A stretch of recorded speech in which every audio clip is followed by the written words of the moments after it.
Good evening. Hi, I'm late. Also, looks like I fixed the issue of what's been going on the last few episodes. Don't really know why. But it works. So, we're here. I'm kind of stalling. Hold on. Ad breaks over in 5 seconds, guys. But yeah, we're here. We're back at it again with Esoteric Ebb. Oh, good. It still works. I was worried I wouldn't be in the window. So, ooh. Oh. Oh.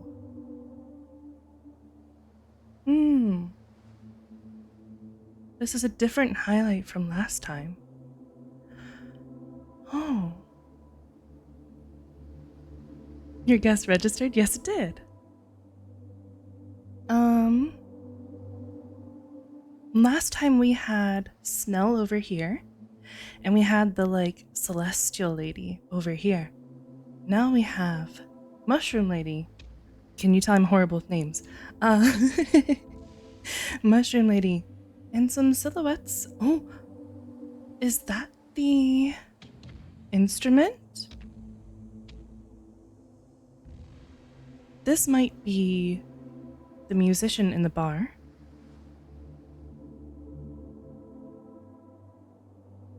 Is this the guy that wants to kill us? Are the people here dependent on our location? That's pretty cool, if that's what it is.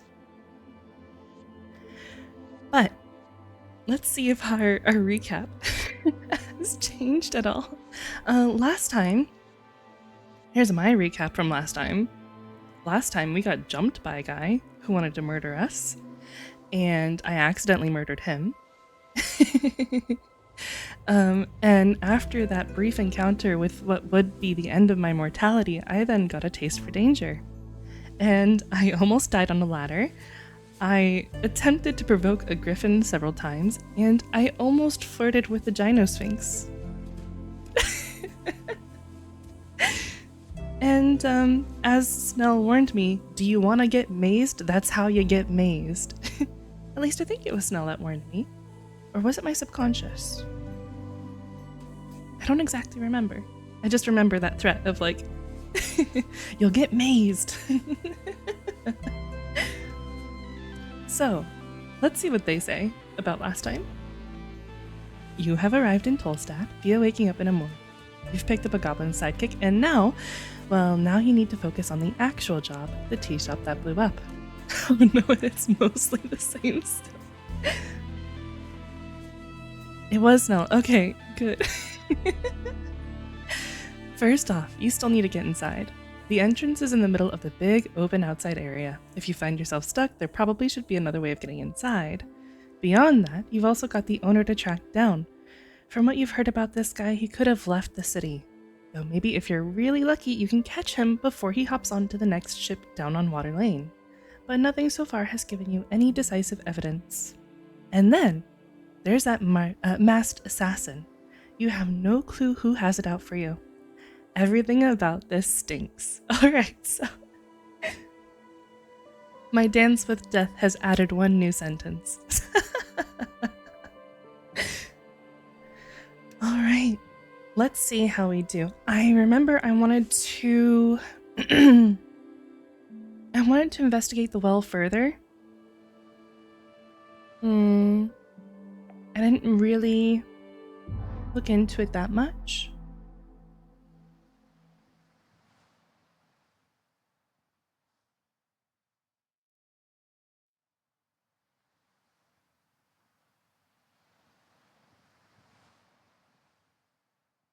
Ooh. Ooh. I know the first word. I remember it from when I was reciting it.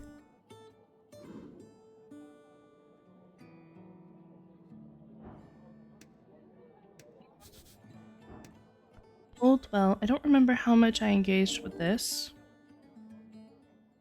Oh, right. Yeah, no, I'm not gonna jump down there.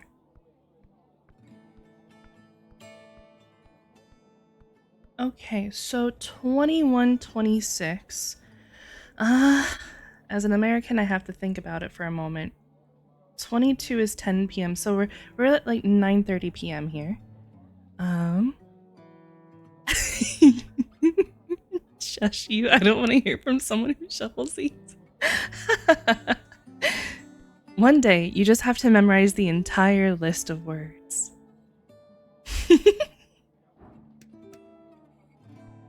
She's probably still playing.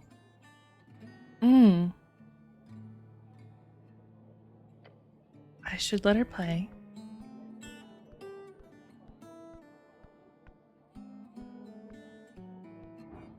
I guess we'll leave her now. See what else is going on at night.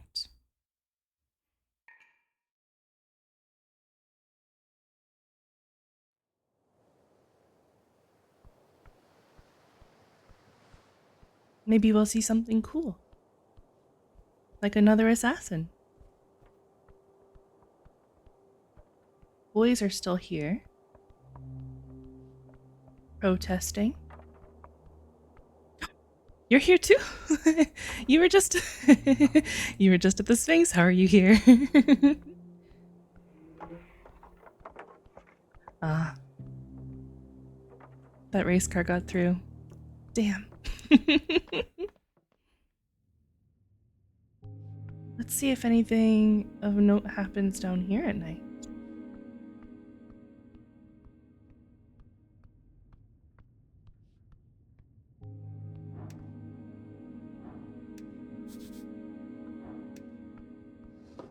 I'll take his mushrooms.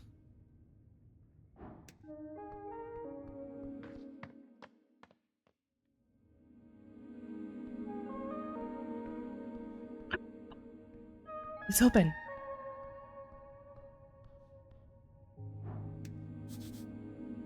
Some look okay. Okay. Imported goods. The receiver is marked as HWBT. Oh, 3 apples. Stale treat in a pouch. I like stale treats in a pouch.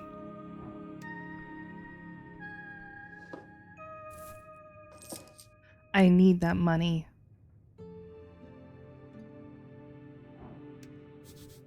A crate filled with sand. Earth Guard blade. Is this mine?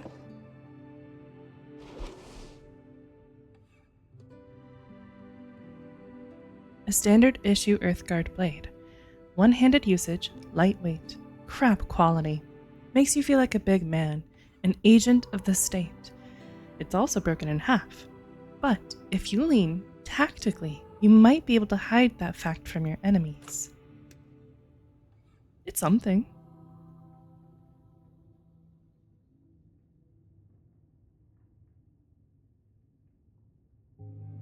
I don't remember if I examined this already or not. Those are just consumed. I want to examine stuff. I did examine that, yes. Let's read this just in case. A formal permission of public gathering. The stream was paused for you? Oh no. Was that me or was it you? Hold on. Was that me? Did I do it? Let's see. It contains a lot of buzzwordy nonsense, making it difficult to parse. It was you. Oh, Moo Moo.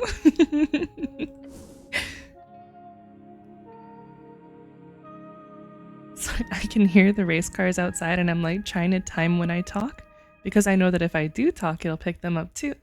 You get the... Anyways. A handwritten note entitled Important Notice. To resistance members of Tolstad. That sounds like a good organization. What are they resisting? You ever hear about a resistance, Snell? Yeah, the Norvik Resistance or whatever. Minor organization. Basically a bunch of human kids causing trouble. I only know of them because they wiped away some Goblin graffiti a couple months ago. Goblin? Did I do that right? Or is it a typo? I went and talked with one of their moms. Nice old lady in East Housing. After that, we didn't have any more trouble. I wish I remember when I picked this up. Are they Ascalists? Nationalists, I think. Bunch of boys. Human boys tend to lean nationalistic for certain reasons. Roll your eyes despite the fact that he cannot see it because we're in our little helmet. Oh my gosh. I love this game so much. Boys can be non-fascists. It's possible. He shrugs. Sure, anything's possible. A glow glass. Very common magic item. What's that? There's a door inside this tunnel. I was like, what's that? It's snow. Okay, what about this? Stairs leading down far into the city below. Oh yeah, the sand. I wanted to engage with the sand. You approach a crate full of sand. Look at the sand. The crate is filled to the brim. It's just sand. Inspect the crate. Chafe? Chafe is a word. Yeah. It's like have you ever worn a swimsuit that's like wet and then you're trying to walk around the water park and then it like makes your skin burn? That's chafing.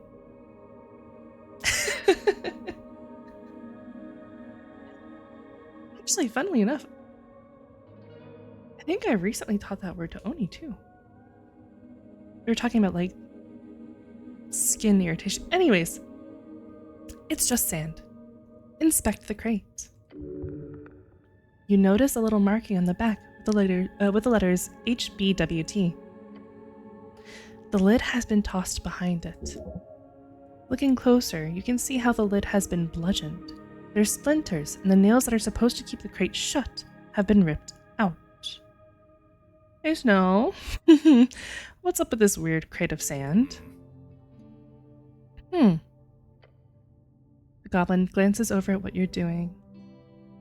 Izzy, why is it the way you said that seems so suspicious? I feel like I don't trust you right now.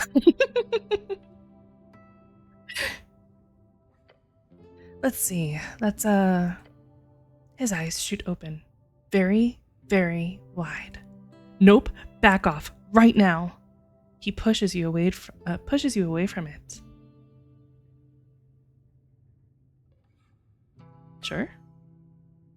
As the two of you are a few steps away from the crate, he takes a breath. That, cleric, is a crate of mosquito sand. Without explaining further, the goblin sneaks up behind the crate and grabs the lid. Moving more carefully than you've ever seen him move before, he gently places the lid on top of the crate once more. Something must have startled it to make it push open the lid like that. He wipes some sweat from his brow.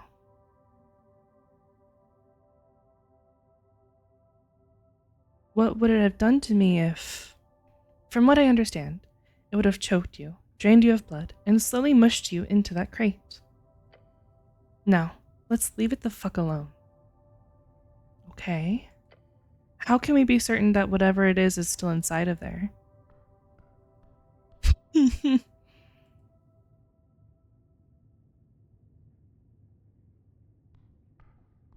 That's a bit concerning. I'm gonna... I don't know, down the staircase or through the door?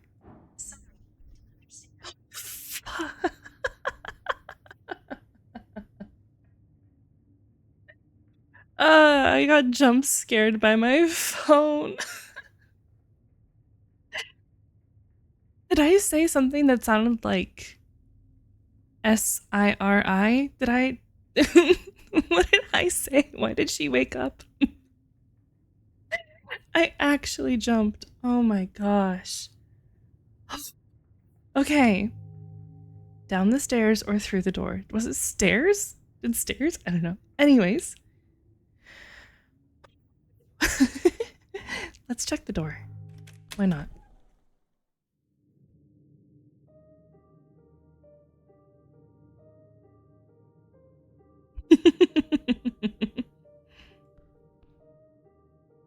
There's a lot of people here. What's that? Biskin's Lich House. Lich? Yeah, Biskin's Lich House must be located within. Shit. I stumbled over Lich and then I didn't get to read it. I'll have to watch the VODs. Oh! I'm here! Oh, interesting. He's got a direct door to her, huh?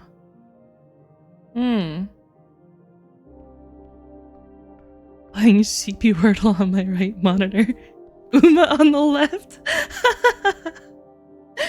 That's so funny. Doing taxes on the center. That's wild. Alright, let's try over here. I'm scared, but let's try.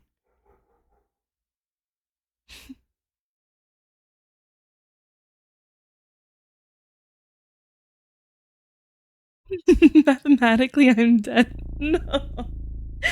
I was too last episode, but I didn't die, so maybe you'll be okay too. Mathematically. Alright, I'm kind of nervous now. Now that I've had. Guys, I know I'm a coward. Don't laugh at me, okay? I'm scared. I can't see what's coming. Something could run at me? What's that? Behold. Glowing mushrooms. Must be tasty. I don't know if I trust that. I don't think I want to even move them because if they're glowing, that means that's a light source. Can I see anything? Let's zoom in. Zoom out? No. I do see it breaking here. It's a long way down. Oh god. Oh dear. What am I doing? No, I don't want to trifle. I don't want to. I'm gonna mess with those. Oh god.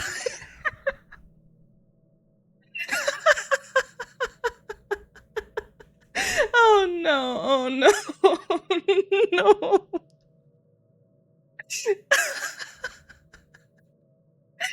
It was the suspense of how quiet it was and how sudden that zoom in and that sound was. Taking a step forward, you touch a thin cord. A thin cord? Something soft latches itself around your ankle. A contraption is now in motion. There is no time. It is a... Huh? Please. You throw your body back, slithering out from the rope before it tightens.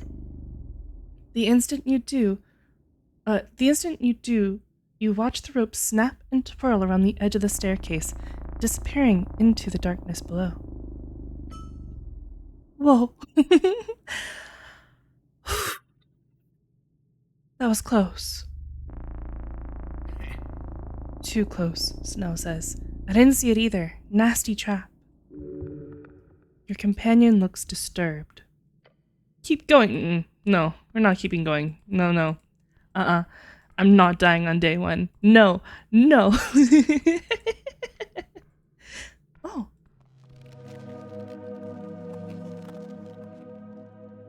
Okay. So...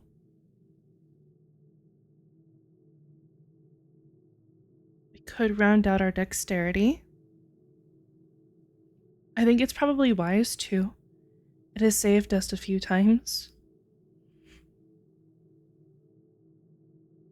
Yeah, let's round it out.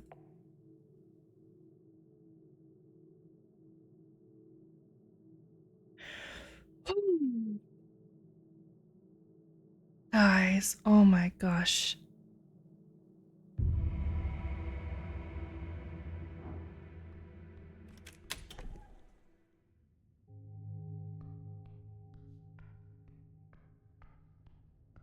Am I missing anything?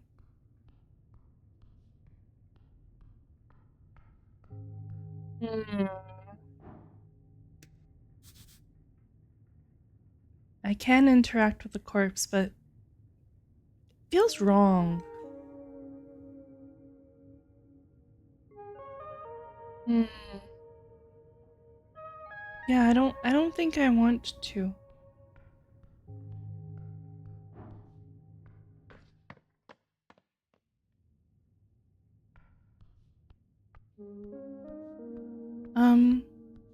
We might return back here later and ask Viskin if we can lie on one of his little morgue tables for the night. But first, at midnight, we're going to talk with Lord Darrow. And I want to try with him first because I imagine Lord Darrow probably has a comfier bed for us to sleep in rather than Viskin's morgue slab. Just a hunch. Anything cool happening over here tonight? No? Hi. Hey, Didier. I remember you from last time. Oh, there's a guy standing here. I can't talk to him. Oh, yeah. There were eyes in here. Sleeping for service come back after midnight-ish. There's still eyes in there. Ah. Man, that creeps me out.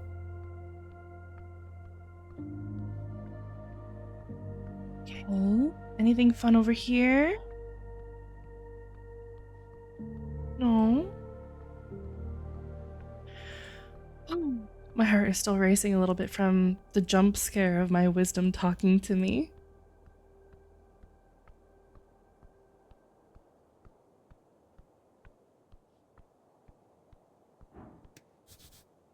Yep, empty water barrels, nothing changed there.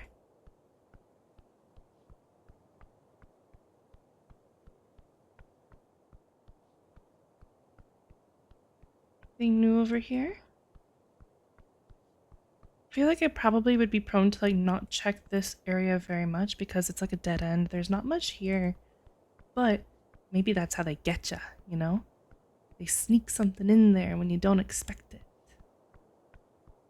What's this way?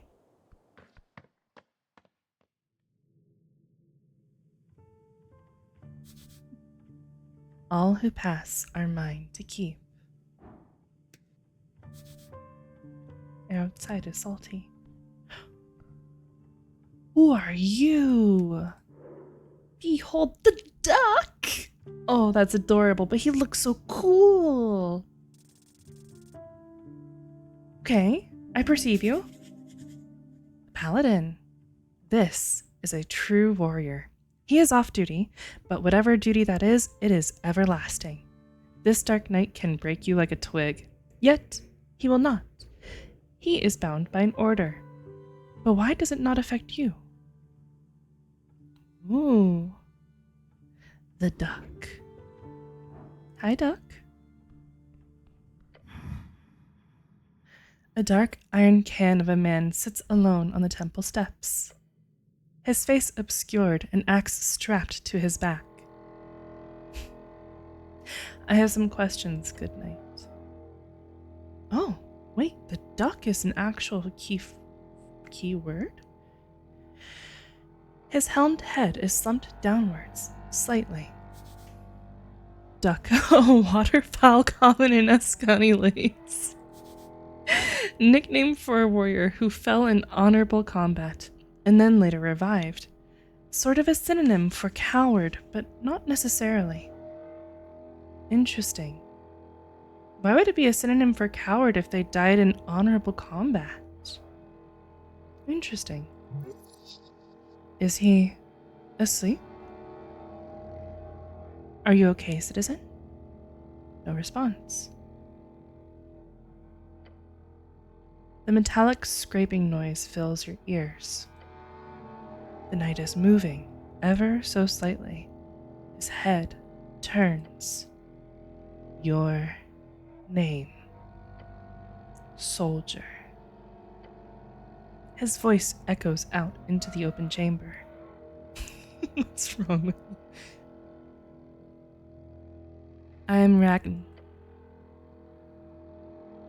The knight's head slumps once again. Speak your mind, soldier.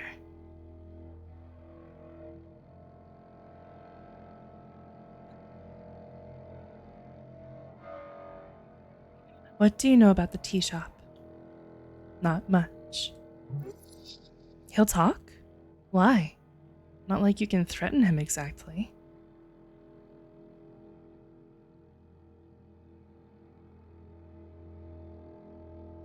Did you see anything suspicious before the explosion?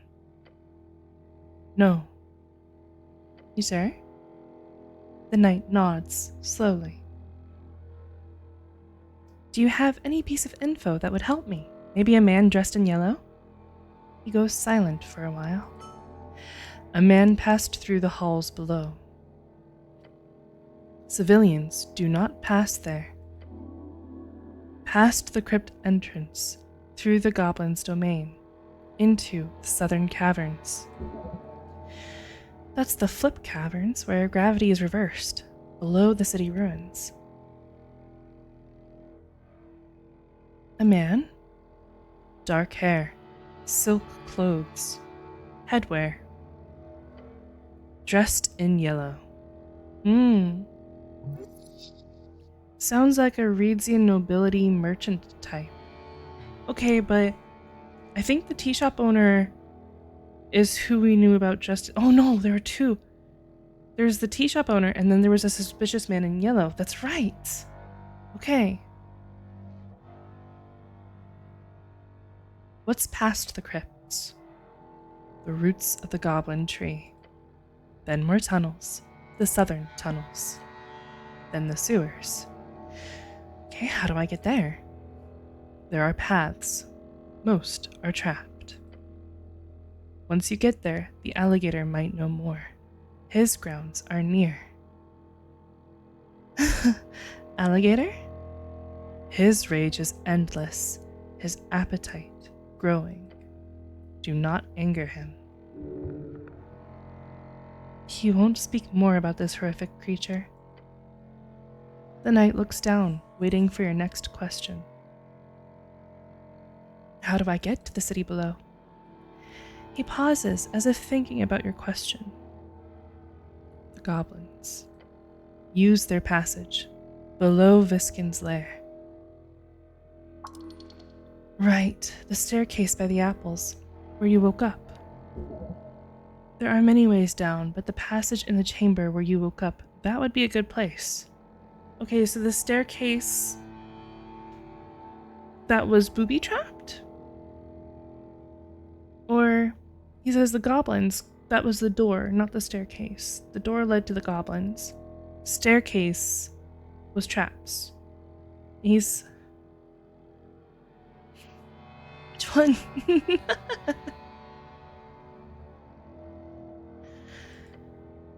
That is the safest path.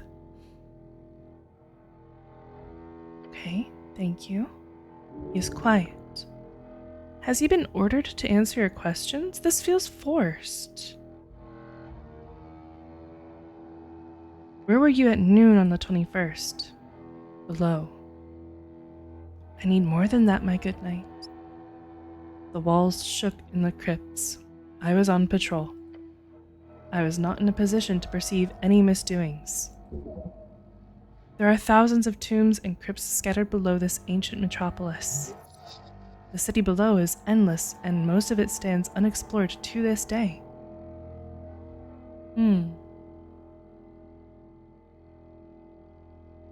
What are you patrolling for?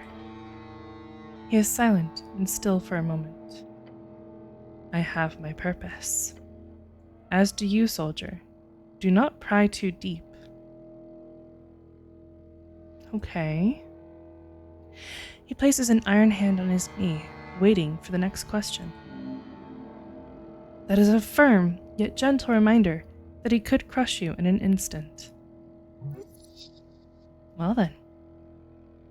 Ayo? No. Other questions? The Dark Knight sits still on the steps. Who do you serve? I serve, he says, trailing off. Radiant. Yes? Once again, he turns to look at you, the darkness within his helm seeming to reach out towards you. As if grabbing hold of the very air, you feel everything growing cold. I serve nothing. Interesting. Who are you? He is silent for a while. You feel a light breeze pass through your armor. A draft? Perhaps there's a secret door there somewhere. Ooh. The duck.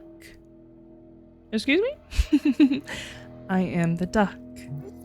That's wild.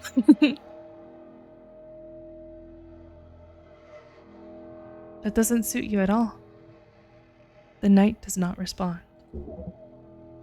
This name of his is a code name, surely. He does not wish to share more. How do I open that gate down the stairs? I have the key. Can I have it? No. You are too weak for that. Who is he to judge you? The city below is dangerous. You should make sure to prepare properly before heading down there. Perhaps bring more spells. Perhaps make sure to recuperate enough for you to once again be able to cast higher tier spells. It is embarrassing you have not already returned to your former state of esoteric mastery. The city below. It is darkness incarnate. Do not tread without care. You never do. Yeah, I absolutely do. What are they talking about? What's up with all the mess? All these ballot boxes? Without lifting his head, the knight answers in a cold tone. Election. What are you voting for, my good knight? No reply. Everyone should vote for me, ideally. The knight doesn't even move. So this is where it's being held? No reply. Other questions? Citizen. Is he guarding it? Is he gonna stop me if I try to walk past him? Goblin was here. I see that. What's this? A glorious shrine to the one and only Earth. There's the ballot boxes. Election looms. 4 days remaining. Grandwood carving of Earth. Father of Norvik. Let's engage with this. You approach the shrine.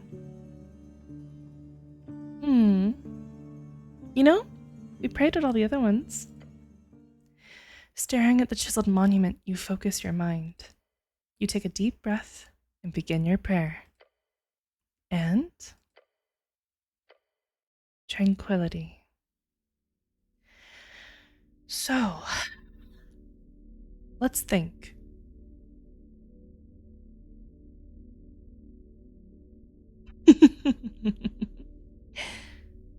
First, let us contemplate the tea shop owner.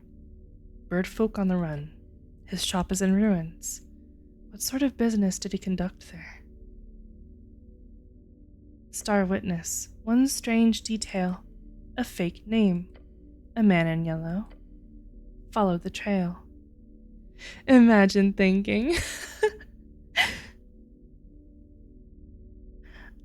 Contemplate your fall into the river. It was not an accident. You are not so clumsy. But the question here is not why you fell. The question is, why do you live? The assassin. Attacked from below. But you feel no worry, for the danger is but a misunderstanding in your mind. The answer is deep. You know it all too well. The pillar of yore. Go deeper. Meditate. Learn and study. Interesting. I don't want to spend too much time praying, so... Okay. Let's look at this statue. You stare at the wondrous wood carving. However, you also notice a message carved into the base of the art piece. This was not the artist's intention. It says, Goblin was here. Heresy. What kind of ingrate would defile a sacred object? Seems like Goblin's at work again.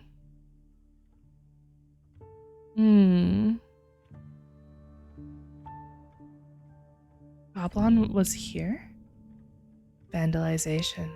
This happened because you are a weak man with a small member, and the entire world will continue to degrade over the centuries because of it. And it's okay. It's just the way things are. Famous artist, that guy. Never seen him, but you've definitely seen his work. A bit rude to just carve his name into the statue like that, but he's known to be a bit of a dick swinger. I don't have a small member. It's always small compared to those larger. The competition never ends. Glance at Snell and mutter, I'm average. The goblin gives you a quick glance back. Huh? It's perfectly average. He squints. You've been standing there silently for a while now. You're aware I have no context of what you're talking about, right? Yeah, that's good, actually. Okay, good. Carry on. Anyway, where were we? The competition. Oh no, we're still here. Right. Dick measuring competition. Yes. You should view this more as a metaphor. That's probably healthier. Why am I thinking about this? You're a man. You can't just not think about it. Is that true? No, don't answer. Don't answer. I don't want... No. The phallic nature of the statue must invoke it. This train of thought is dumb. It suits you, but it's dumb. No. No. Oh my god, I'm gonna die. Oh, jeez. Okay. Oh. Oh my gosh. Alright. Ooh. If you truly worry so much, there are potions and spells for this. An esoteric man need not worry about physical matters. Oh my gosh. This game is too much. Oh my gosh. Breakdown. Oh my gosh. Anyway, you were focusing on this goblin fellow. Oh gosh. It's not a big deal, it doesn't matter. Really? Contain your tears. Yep, it's fine. He squints and nods slowly. Sure. Goblin is an artist. He's technically wanted in most districts, but no one even knows if he's real. Might be a dozen little guys running around with paint and carving tools, who knows? Oh, it could be, who are those little guys that keep disappearing? And they're like little mischief makers. And I freed one from a trash can, I think? What if it's one of them? Or some of them?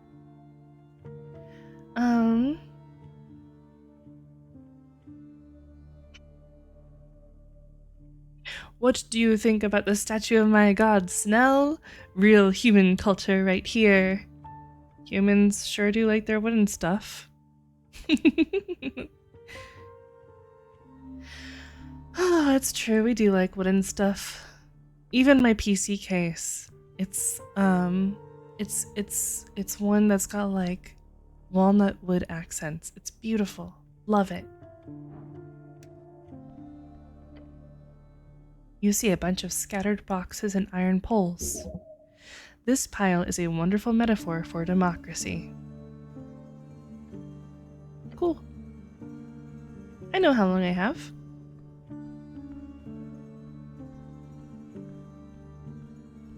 This is the locked door. These stairs go far below the city. Huh. Okay, so here's my question. That guy has the only key, it seems. Time reclaims all. You see something shiny in the dirt. Money? Oh, shard of yore. Okay. Money? The duck has the only key. The witness is down there. So the duck gave him access? It would seem. I would assume.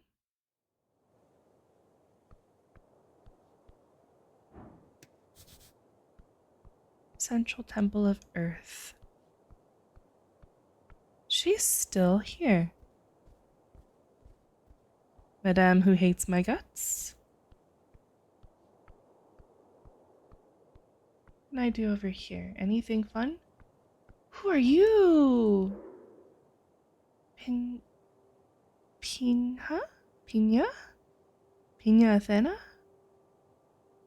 I'm gonna assume it's Pina.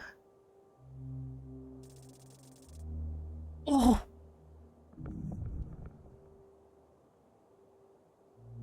I know nothing. Hi, don't jump. Mm-hmm.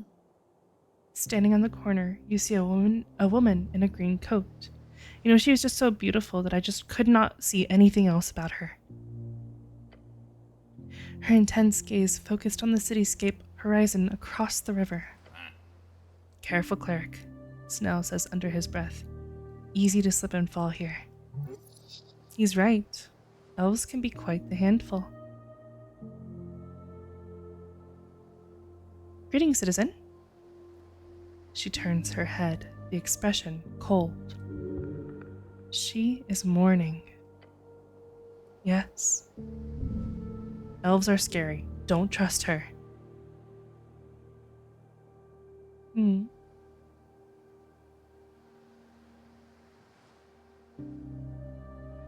I am the cleric of Norvik. I bow my head. She breaks eye contact, once again facing the river. Call me Pina. Tervidus. Oh dear. Oh no. Yep. It is as if she is searching for something. Ignoring you completely. Fair move. What are you doing here? Waiting. Waiting for what? She looks up at the pillar of yore. I have a friend in need of help. I can help. Me. I do that. She shakes her head. Please, I want to help. The elf is quiet. DC 5.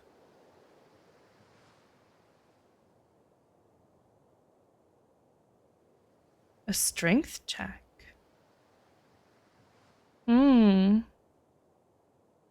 This could be a bad idea. Just because you can succeed a check doesn't mean it will be a good thing.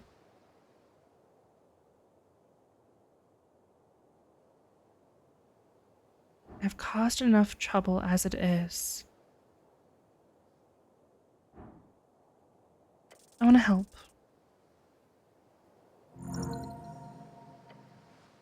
You feel a surge of confidence. There's only one way to make her give you this quest. Prove your heroic qualities. You know who I am? The elf does not respond. I'm the man that'll save the world one day. The elf turns and looks at you. If your friend needs help, I'm the guy to do it. She stares at you for a while, taking you in. Then she gives you a little smile. Success! Tell me. She looks away once more. There's a paladin, Lord Gorm of Norvik. Lord Gorm, the last anointed paladin of Earth, one of the original faces of the party of Norvik. He went missing months ago, and many believe he has abandoned his post. Is he in trouble? He is a city paladin. He's lost his way. Completely. Is he here on Tolstad? She glances toward the pillar. Her look is stern. He is close. The elf speaks in riddles, very dramatic. She means he is physically close but spiritually far gone. Or the other way around. I cannot say much, but if I could have just one more chance. She holds back great anger and sadness. If you can find him, Ragn, tell him. I don't think I told you my name. Madam, I think I introduced myself as cleric. Tell him sincerely and with all of my heart. He can go fuck himself. The drama. Wow. The tone of voice is like the shriek of a banshee. Gorm is not her friend. He's not the one in danger.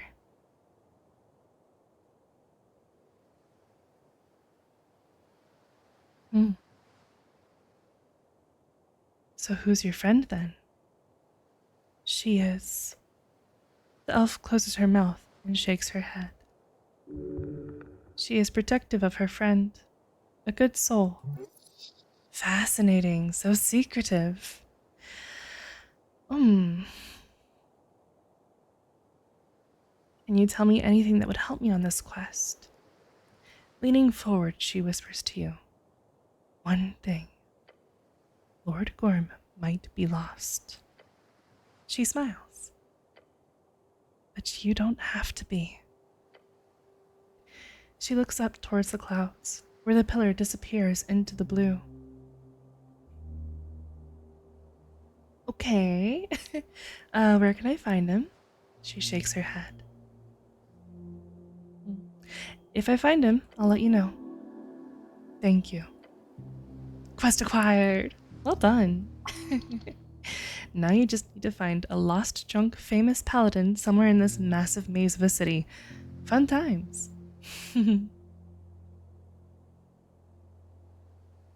How are you connected with this missing paladin?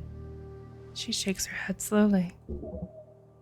Speak with Dead would give better answers than this, which is a 3rd level necromantic spell. It allows you to animate a spirit into a corpse and have it answer 5 questions, as long as that corpse retains a suitable vessel. That mainly boils down to still having some sort of mouth, including a functional jaw.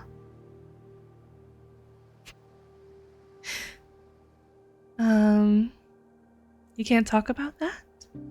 She nods. What do you know about the tea shop? Sad what happened. She looks down into the river.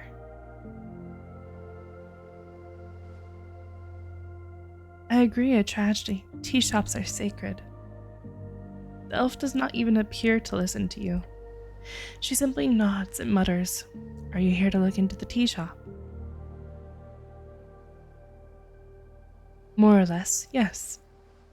Oh. What do you think happened?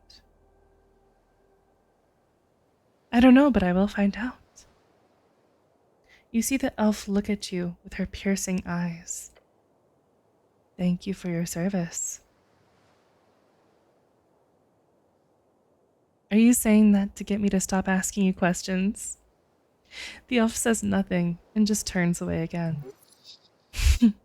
Talkative lady. You feel a great emotion well up inside as you turn to leave. Tears. Tears for her and her friend. Hey, cleric, you okay? Yes. Thank you, Snell. No problem, big guy. This journey will take much.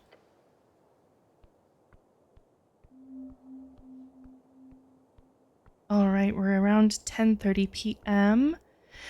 So another hour and a half, and then we'll get to talk to Daryl. What's that? Oh, it's just a sign. Alright, let's see. What else can we explore while we wait?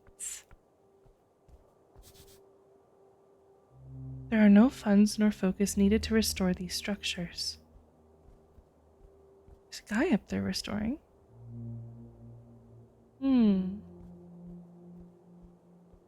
I go this way? I don't believe so. No. Hmm.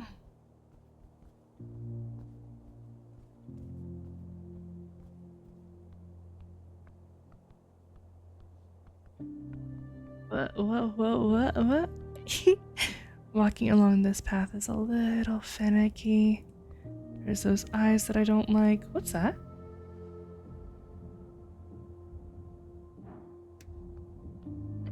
Oh, is this the ledge? Okay. Looking out over the ledge towards the roller mill's blades, you see them spinning per usual. Except in one of them, there's something stuck. You see a rod. A fancy thing, decorated. How did it end up there? An esoteric event? We've had this conversation. What are you looking at? Looking at a rod? Oh, weird. I'm not gonna grab the rod, guys. I don't want to grab the immovable rod. It's not gonna move. It's immovable. I'm not a fool. I mean, I am a fool, but only moderately.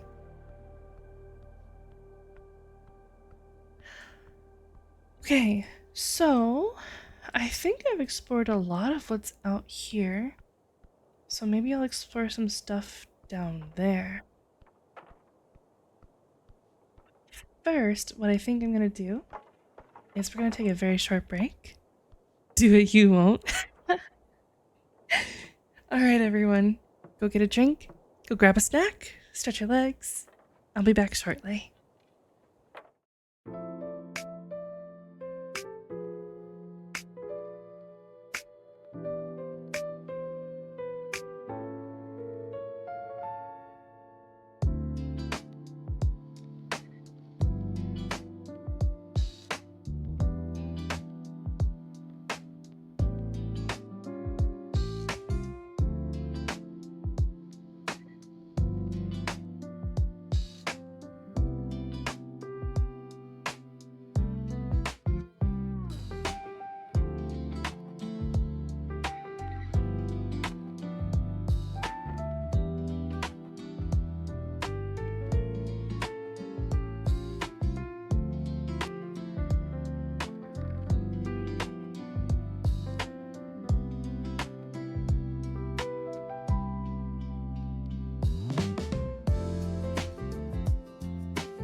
Hello.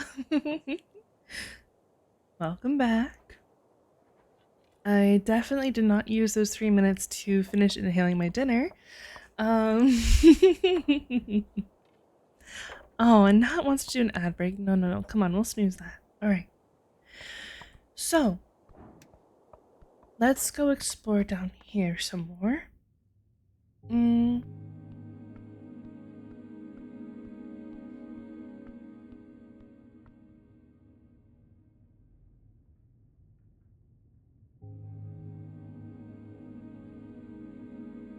Am I losing it? A man dressed in yellow, silk robes, dark hair. Is he not the key witness?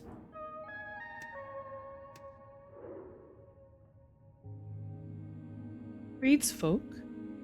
That's who he was describing.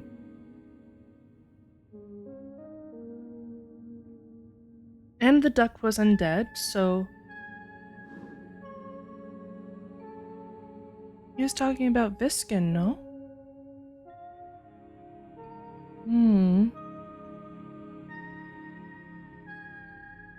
I'm on to you, Viskin. Go eat. I finished, don't worry. We're all good. What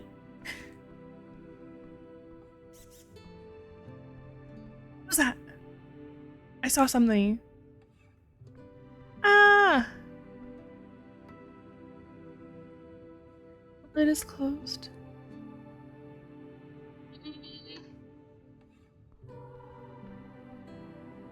I saw something. I'm scared. Protect me, Snell. I'm gonna run at it. Ah!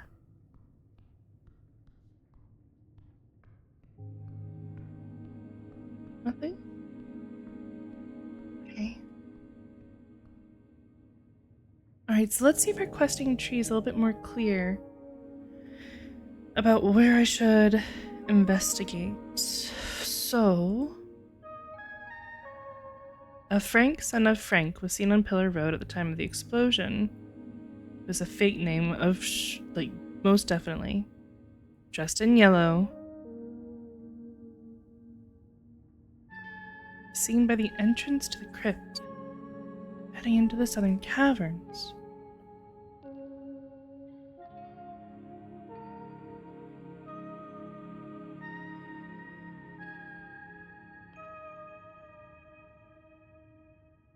I feel like a lot of stuff is pointing at Viskin right now to be involved. Like, the Gyno Sphinx says that it must have been someone who is very powerful. It could have been a fireball if it was a high-level fireball. And they told us that Viskin is capable of casting things at a high level.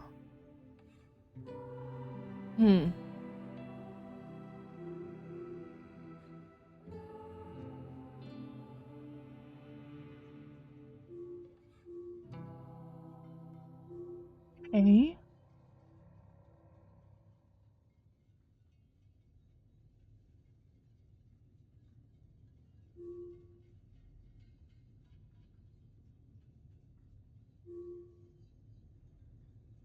Oh, of course. Okay. Okay, so let's just explore the goblin area because he did say the goblins was the safest way down.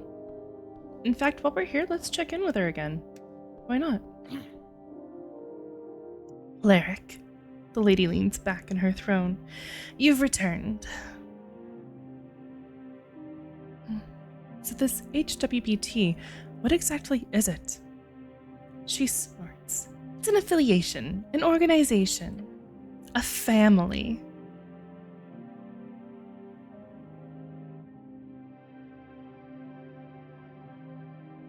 What's your role here? My role?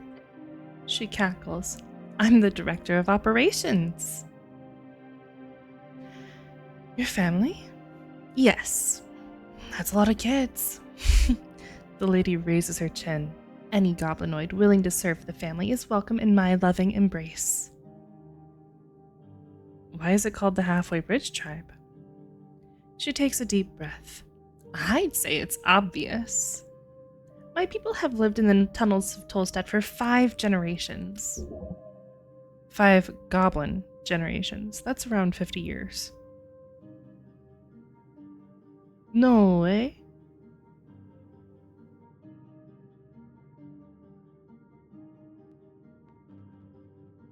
That's so young. The tunnels underneath the famous broken bridge of Norvik, the bridge that only reaches halfway across the river. When I united us, that name grew popular. Are you registered at the Tithe House? Of course. What do you take me for, some huckster? We're registered as a tribal organization, with some special regards. Okay, I have other questions. Who are you voting for? You dare tread into such volatile grounds here in my chambers? Yeah. Really? It shakes. You dare ask of my political opinions? Yeah. Okay, well, I haven't decided. Oh, okay. Her eyes dart around the chamber to her subjects. Then her gaze lands on you once more. Yet. That's the best answer you'll get. She knows what's up. So you're not leaning in any particular direction, or no? And I encouraged every one of my subjects to think for themselves on what they wish to vote. She knows every goblin in her tribe will just vote for her preferred party if she were to express her thoughts. So she doesn't, to keep the tribe unaligned. She's incredible. An apolitical tour de force.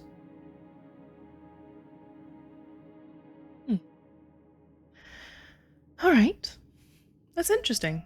I didn't actually expect that from her. I expected her to like the power and to want people to vote how she did, so that's very intriguing.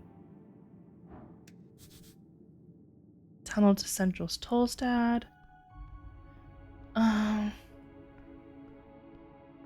there's a mushroom lady who felt pity for us.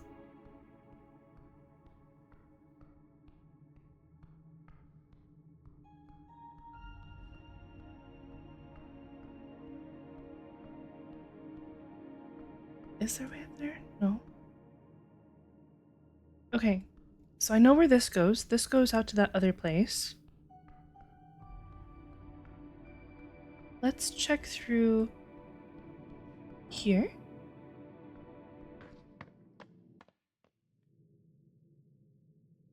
Oh, this goes here. Okay. I see.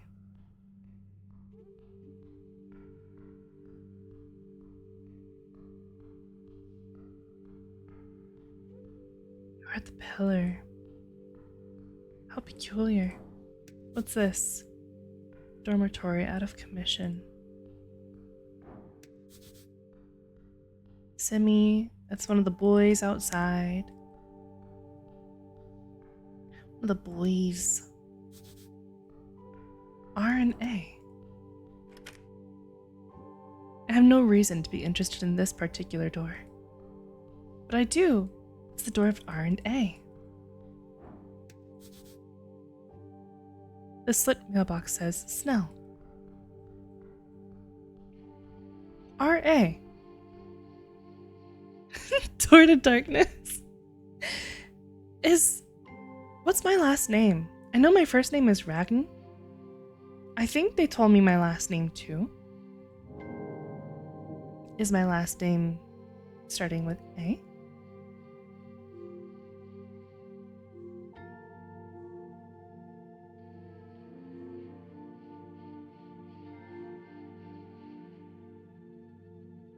I need something that reminds me of my name.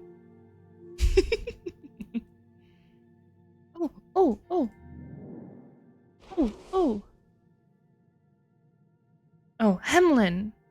My last name is Hemlin. Oh, Like helmet, Hemlin, maybe. I don't know.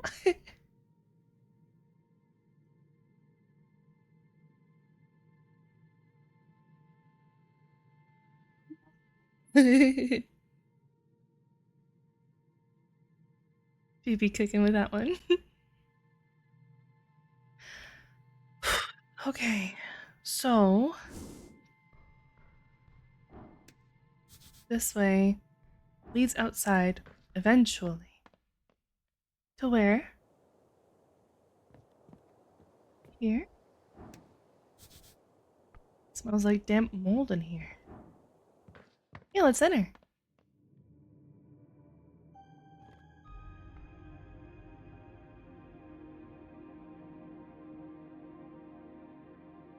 This staircase isn't where I thought it was. Hold on.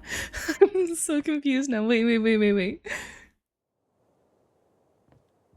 Guys, I'm so bad with directions. I'm so sorry.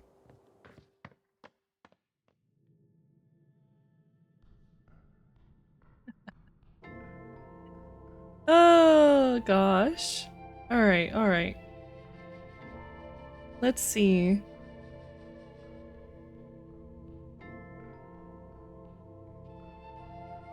What else can we do while we wait for midnight?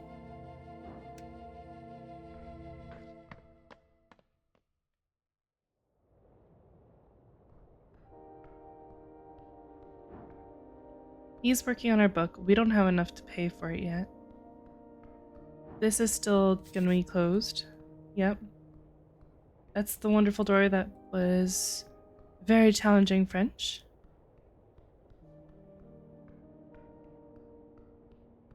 These are the kids who made fun of my helmet. Well, they're one of the kids that made fun of my helmet. Also, Simi and the boys made fun of my helmet, but... Can't do anything here.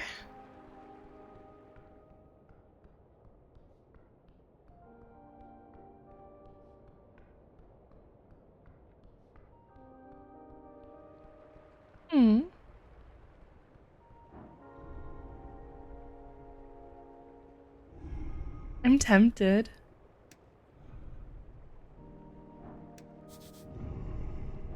Still barred shut? Seems like it's shut for the day. What do you mean for the day? It's been shut all day.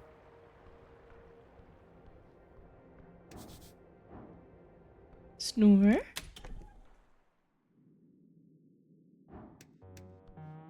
What you got going on, Snore?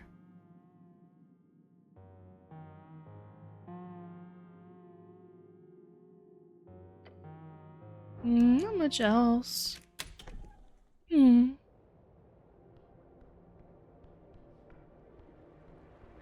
Well...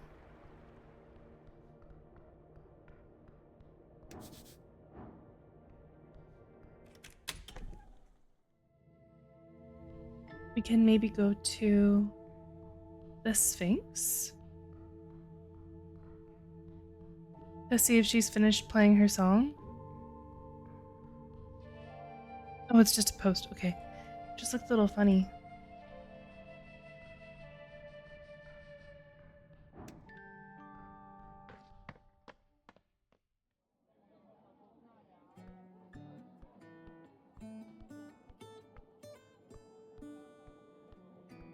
She's still playing.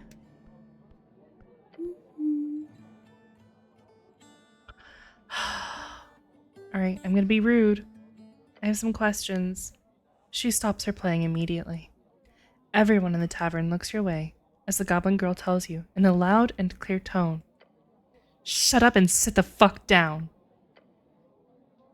Then after a few seconds of awkward silence, she resumes the song. Okay. Yes, ma'am.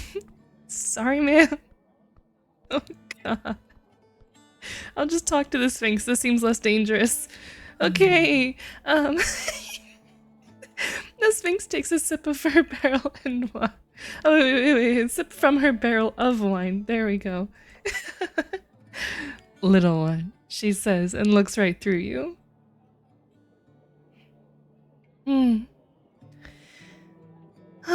Isn't it lonely to hang out around here for a millennia? She takes a deep breath. I must remember that my perspective on time is different from a mortal's. When one views events on a scale measured in eras, a chat like this is but a fleeting blink among a heaven of stars. What are stars? Stars are the occurrence of distant celestial bodies appearing upon the sky. If anticipalian? Witnesses are to be believed, many old worlds had skies filled with thousands of these gleaming lights.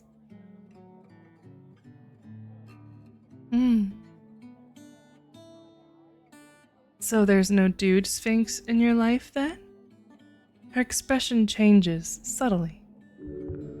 You touch upon a sensitive subject. I have found that when this question is put to me, despite my vast age, despite my demeanor, despite everything, the inquirer is not referring to companionship. She taps a claw. You wish to speak of reproduction, little one? Huh? Cleric, you hear a harsh whisper. Are you sure about this?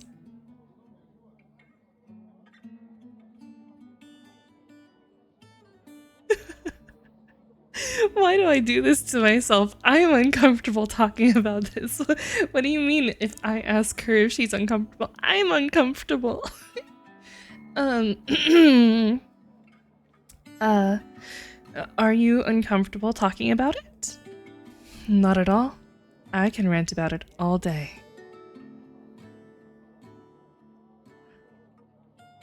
Okay, if I get mazed as my first death, that'd be pretty funny.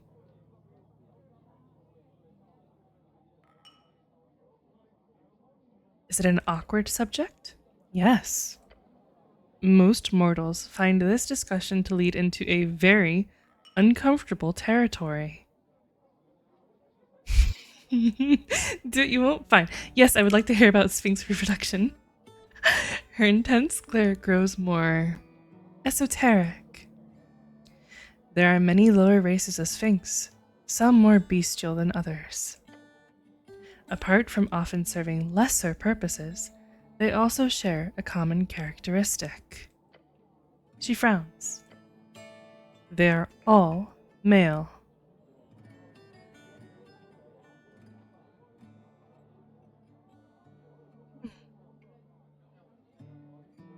And?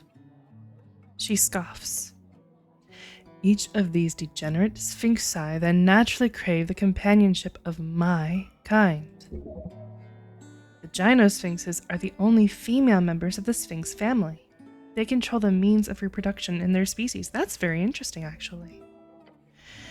For a gynosphinx to lower herself to their level, it is simply unthinkable. And now, guys, I'm starting to think it's not gyno, it is in fact gyno. It's a gynosphinx. Yep, okay. Well, then how?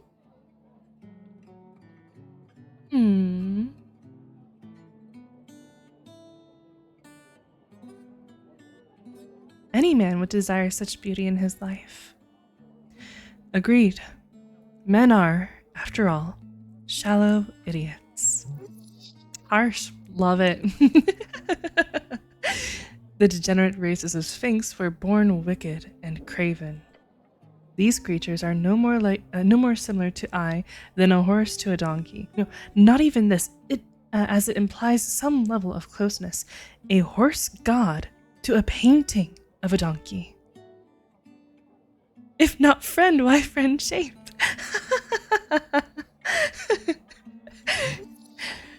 Nice. This misconception of our similarity will plague me for eternity. But considering them a legitimate partner, creating more? The Sphinx shakes her head. A true man is his mind. He is not violent by nature, nor is he afraid of action. He is decisive, yet tolerant. He is wise, yet still ready to learn. A true man is a riddle. Damn, that's deep. Put catnip into her mug. She just starts like losing it, starts rolling on the ground. Hmm. They cannot be redeemed? Not as long as they live. However, there is a more civilized sphinx, apart from my own kind, of course. The glow in her eyes intensifies. The Andro-Sphinx, a beautiful, powerful servant of the gods. Few inhabit this coast of ours. Yet those that do, her voice trails off, are indescribably hot? She snaps her gaze back at you. They are, like all men, insufferably prideful.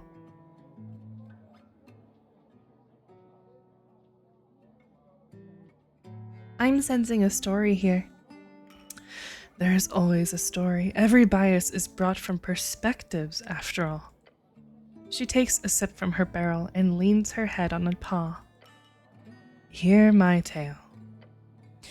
During the early days, when the gates stood open, one winter, long ago, I was tasked to guard a passage on the border of an empire you will never know. That empire's goddess sent me an Androsphinx to guard the very same passage. His name was Tremblium. Trembilum. Trembilum? Trembilum. Our meeting was by chance and by fate. You were both sent to guard the same gate? Not the point right now. She wants you to listen, nod your head, yada yada yada. We had the same mission, sent by different powers, a simple mishap. Trem was a gallant specimen. He spoke with an air of grandeur and purpose. It was easy to spend hours in his company, days, then months. Though we became increasingly physical in our relations, our conversations steadily became more stale. After years of sharing a lair, I sensed a bitter tone gnawing its way into every interaction between us. He would berate my every action. He would go on month-long hunting trips and come back empty-handed.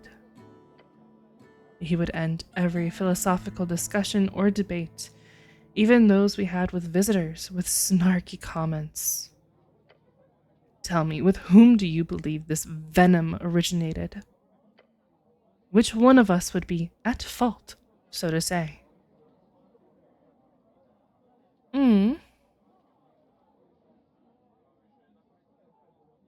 Maybe you two just weren't compatible? An understatement. I pushed for him to tell me where this I pushed for him to tell me where this irritable act of his came from. After many long arguments, he relented. Guess what Trem confessed to be the cause of his toxic behavior.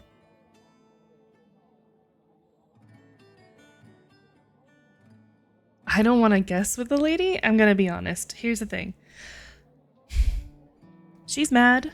She's reflecting on someone who done her wrong. I don't want to be a person to be like, here's another thing that could piss you off. I'm just going to say, tell me. What is it? Just talk to me. I don't know.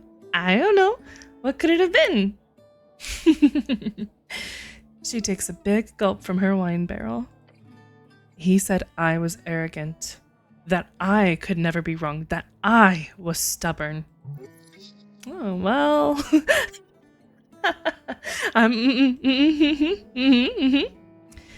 It took time for me to truly understand why he would say such things. Eventually I figured it out. Trem was intimidated by me. For the half-century we spent together, he never once could keep up in our debates. He never could solve my best riddles, nor even understand many of the most basic of philosophical topics I brought up. I never had a problem with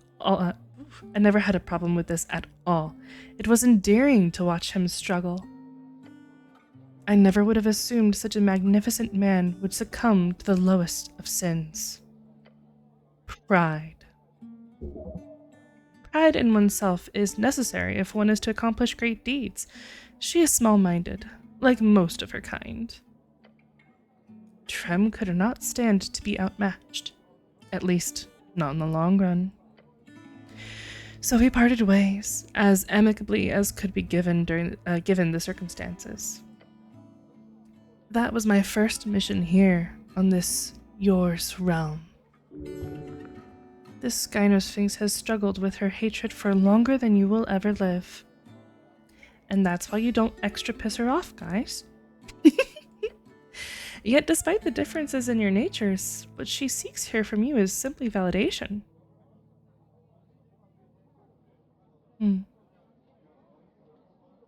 I will validate her, because I'm a smart guy. A true man seeks greatness in his partner. He does not fear it. She nods. When I told him the same thing, he did not respond positively. The Sphinx sighs. You've made for a decent audience of this tale of mine, little one. Sharing experiences like this is one way I hope to grow, despite my age. Do you have any final comment to leave me with?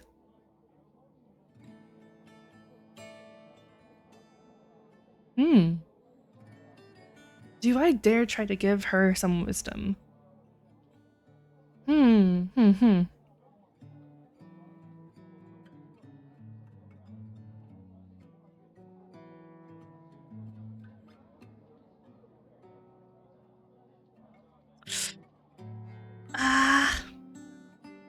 gonna do it. Your bias is not wrong. But remember, all folk, man and woman alike, Sphinx or human, are both pitiful, spiteful, and wonderful in their own unique way. Well spoken. Now, I tire of this conversation, little one. I don't think she wants to give out a riddle, but I want to do a riddle. Do you give out riddles? Certainly. Are you ready? Rhetorical. Just wait. She finishes the last bit out of her barrel and puts it down with a slam. Then the Sphinx leans in, hissing. Once I had the sun's favor, my creed cling close to the wall. The sun is the light of the day, the great source of power that moves alone across the sky over the day. It follows a different pattern of movement in each band, and with different intensities. In Ascani, it is small and moves quickly. Okay, so once I had the sun's favor, my creed cling close to the wall. Matured in the shadows, I've witnessed empires rise and fall. Once left in silence, now the life of the ball.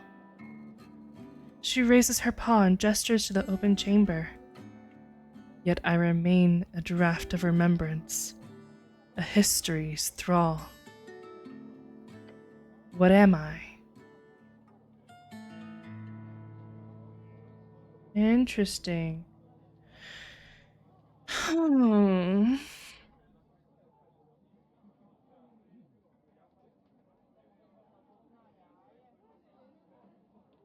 Once left in silence, now the life of the ball.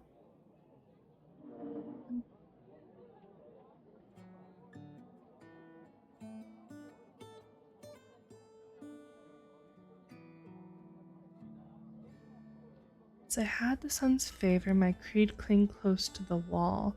For some reason, that makes me think of like a tree. Like the tree near the tunnel. Once I had the sun's favor, my creed cling close to the wall. Matured in the shadows, I've witnessed empires rise and fall. Once left in silence, now the life of the ball. Yet I remain a draft of remembrance, a history's thrall.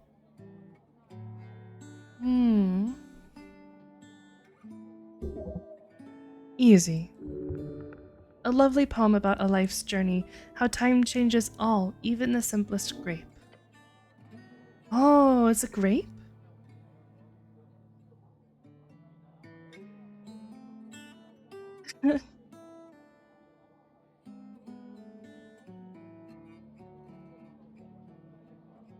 Is it wine?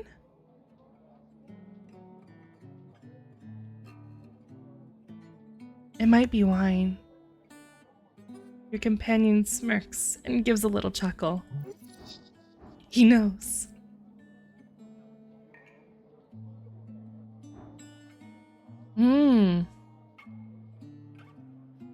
What do you think, Snell? The Sphinx turns to Snell with a frown. Oh, this seems like a personal riddle. For you, not me. So I'm just gonna watch, right? She nods. How many guesses do I get? Hopefully none, but you are allotted one answer. No guessing, but one answer. What do I do if I get it right? She shrugs and gives you a cold smile. Satisfaction. And if I'm wrong? She squints at you and raises her chin. Same as all those who wander these halls. You will lose everything. Eventually. There is no threat here. She means your only pain upon failure will be existence itself. A mortal life.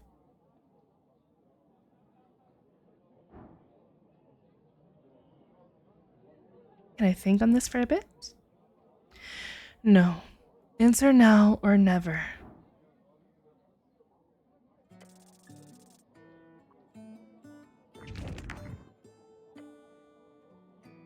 Focus your mind to come up with something. Anything that could be the answer to this riddle. Something old and time-worn that was once in the light, then lived in shadows for a long time before it became popular again. What could it be? You only get one shot, so make it count. I was thinking about wine. Okay, I'm thinking. Classic Nat ones only on this stream. Oh my gosh. It's so true, honestly. Even when I play D&D in real life with my friends, I constantly get Nat ones. And so, I think there's this trait called Lucky, where like you get to re-roll a dice, basically. And my DM specifically says that he does not allow people to typically take it, but he's seen how terribly I roll, and he knows that I only use it for things where it's like, okay, this is in my wheelhouse. I should know what I'm doing here. I'm just gonna use Lucky to see if maybe I can get a better roll for what I am built around doing. And so he's like, yeah, okay, go ahead. You can take a Sheepie.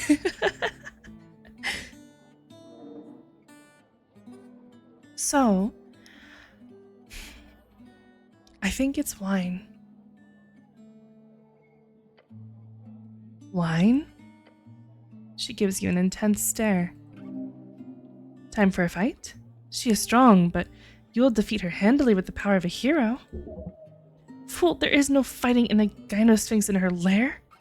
There is no fighting a gynosphinx in her lair. If she wants you gone, then you will find yourself 1,000 feet below the surface of Lake Kuha, which is a saltwater lake found in the jungles of Heishi, connected with a similar lake found in the Undercoast. Many argue it should be considered one body of water, the only of its kind to pass the gravity flip beyond your sea itself. Your Sea is a name for the Great Sea, which the bands surround. Hold my breath. Moses picks up a new barrel of wine. She pops the cork open. Wine. Yes, that is very correct, little one. Wonderful job. Another riddle solved.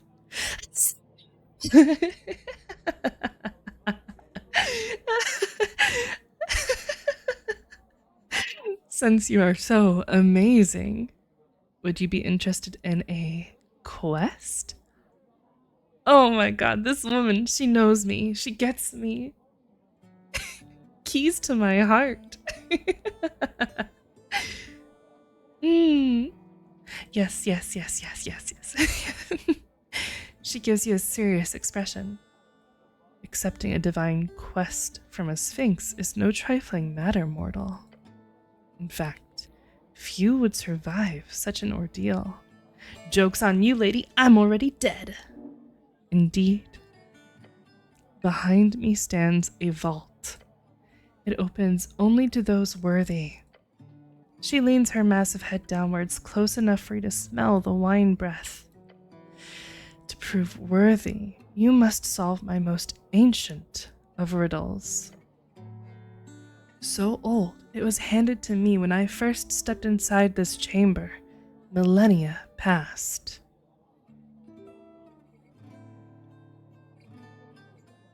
I am pretty great at questing. I'm sure you are, little one. Your companion whispers to you, "You're going to have an epic Sphinx quest now?" "Sure, why not? Not like we're on a job or anything." "This is important, Snell. Maybe to you. No, really, it is very important to the job, too." Convince me. If I solve her riddle, I'll go inside the mystery vault. He sighs. Solving the tea shop mystery is one thing, but the vault could have anything behind it. He stares at you. It could even solve the tea shop mystery. He nods slowly. You're an idiot. Look, I won't stand in the way. Just don't waste too much time on it, okay? The Sphinx stares at your companion. A hero must face much adversity during his quest. She laughs quietly to herself and takes a swig of wine.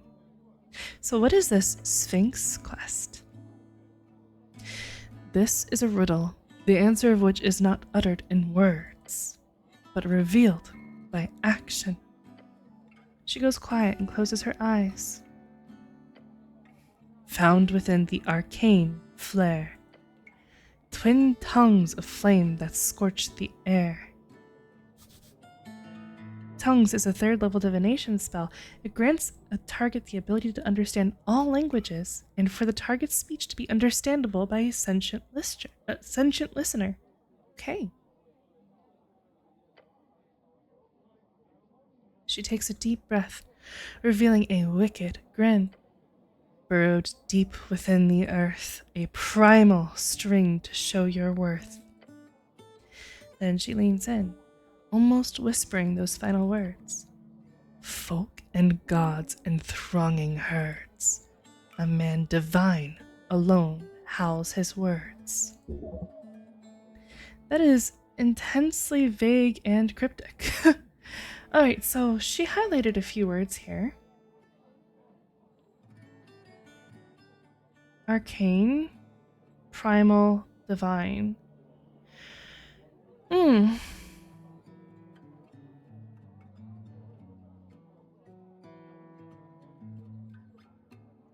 Those are like different kinds of magic, right?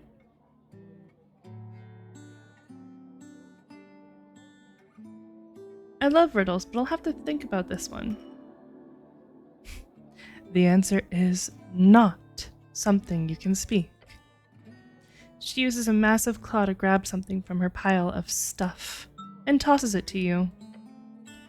Once you understand this riddle, return here. You can only solve it during the daytime, alone. We wouldn't want anyone else accidentally figuring out this riddle, would we? She glances at your goblin companion. The goblin groans. I am not interrupting the job for that. Do it in the morning or something before you pick me up. Before I pick him up? How sweet! I'm like outside of his door. I'm like, hey, honk honk, we're here. Let's go, get in the car. I'm sorry. That's just like really cute imagery in my head. The Sphinx chuckles. I never sleep, so you can show up any time after sunrise and before the tavern opens. What have you gotten yourself into? Sounds like this could lead to one hell of a treasure. Okay, I've got a little bit longer before I need to show up to Lord Darrow's. So, Ah, I really want to flirt with her again. But I'll just ask for a hint about the riddle. A hint? You dare stand before a sphinx and ask for a hint? I mean, like, not if you're gonna act like that. She puts down her barrel of wine and leans in. You can ask questions, but no, you do not get a hint. Wow, what a cool distinction, Ulzis. Those are really different things. Let's see.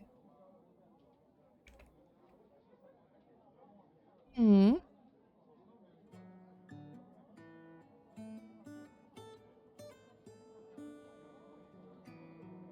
Oh. Has anyone else solved this riddle? Her smile fades. Only a handful of folk have been proven worthy to enter the vault. During the eons I've watched over it. I will only tell you more if you prove yourself worthy, of course. Do the actions I'm supposed to do have anything to do with that? Would be a hint. No such questions, please. What? What are the actual fucking rules here? Okay, I guess gotta try some stuff. Trial and error, not the most silly tactic I've seen over the years. She shrugs again, her cat shoulders sliding smoothly up and down. Which looks surprisingly funny with her whole feline body thing going on. Do all ancient esoteric anticipalian creatures act like this? How disappointing.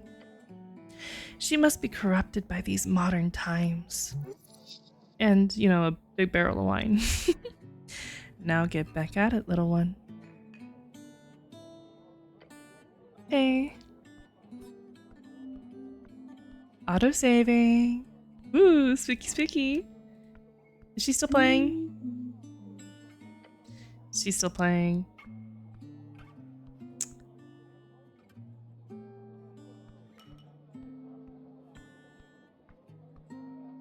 Smarter.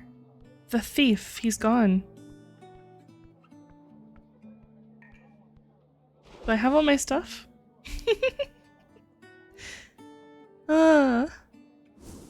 Guys, I need money. They're gonna fix my spellbook, and I'm not gonna have any way to pay for it.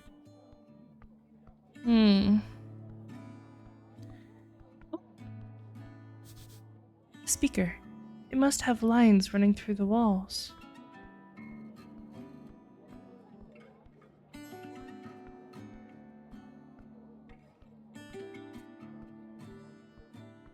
What happens if I try to come up here? No. Okay.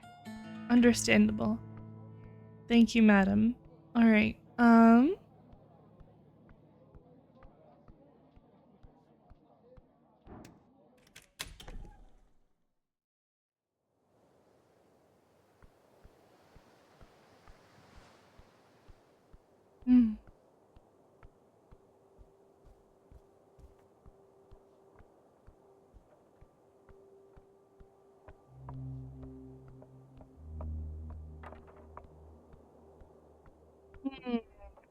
I guess I could talk to Viskin about staying the night while I wait.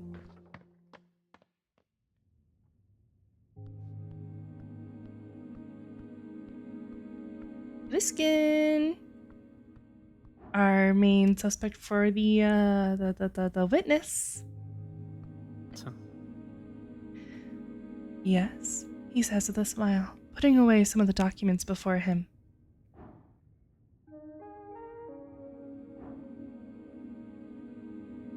It's still really hard. It's still impossible for me to do. I require assistance.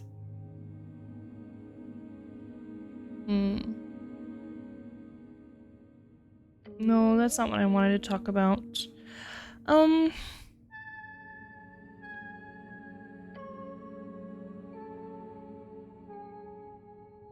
me what you do know about the tea shop. Of course. I heard the explosion. I went out to investigate, only to find the tea shop caught up in a raging inferno. The Tolstad militia were already heading into action, so I went back inside, as to not be in the way. He is describing it with a wonderful rhythm. Either he is a great storyteller or this speech has been rehearsed. And that is that. Okay. We did already ask him about all that. Okay.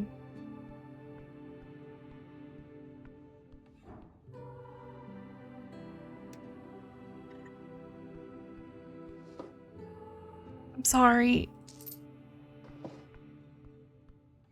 I'm sorry. I'm sorry. I'm sorry. I'm sorry. I'm sorry. I'm sorry. I'm looting the dead. I'm sorry. I'm sorry. I'm sorry. I want my spell book.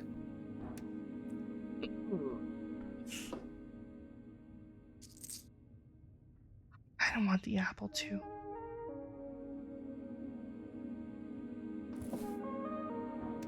Oh, I can't believe I did that.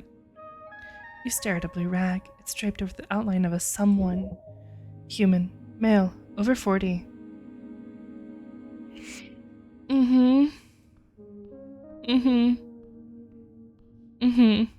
Oh, I can't believe I just stole from a corpse.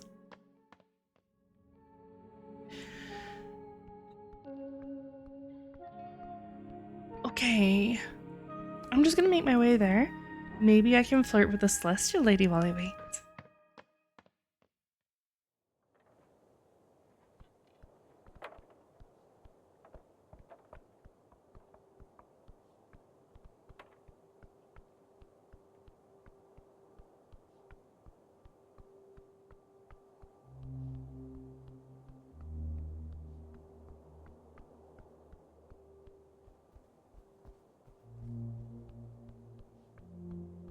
Up here into the Darrow house, and she's gone. Okay.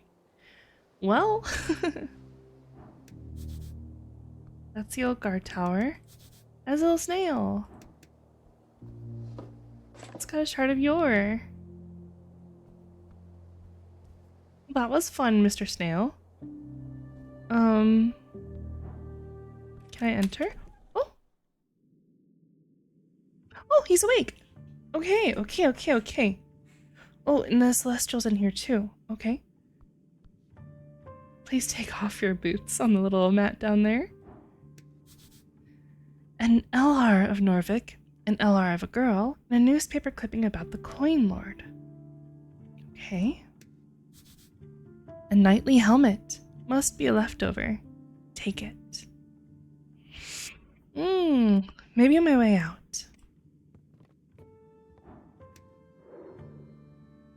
Edir, that's right.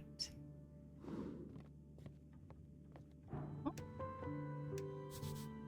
A whale of many colors.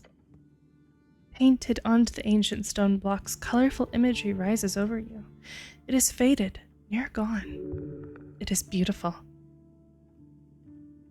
What is this? Some kind of whale?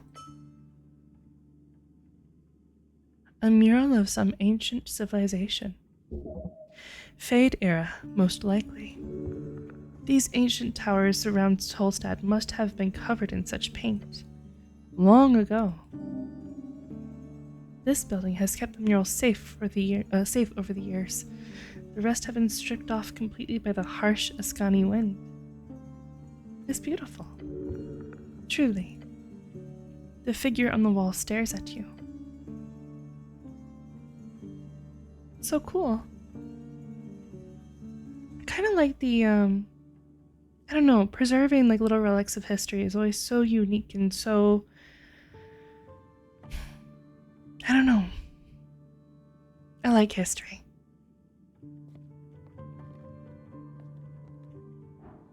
Can I peek at you? Can I behold you? Mr. Nicholas Darrow? What do I see? Here he is, the Coin Lord of Norvik and Magistrate of Tolstad. That smile of his is a facade, of course, an expression simulacra, heavily trained over the course of 20 years on the job. He's an expert in his field, and his field is politics. Sheepie. He will respect you only if you serve him loyalty, like a hound, or if you prove yourself competent and ruthless. He has no time for fools, but a man of his stature does not retain power if he does not recognize talent when it barks in his face.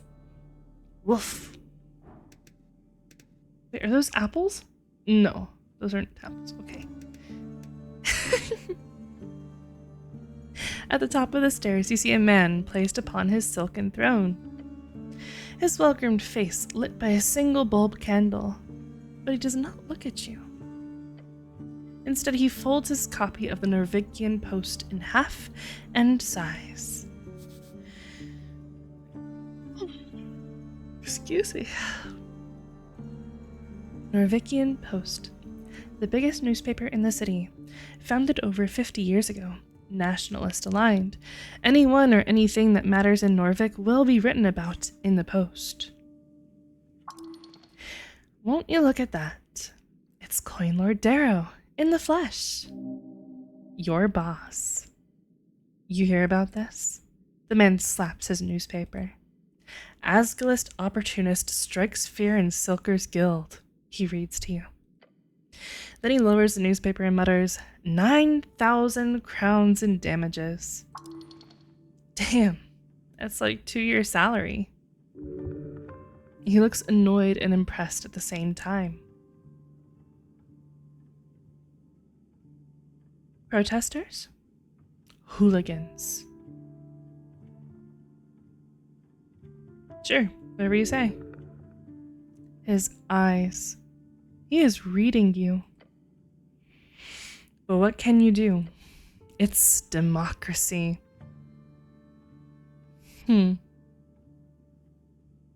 Just nod.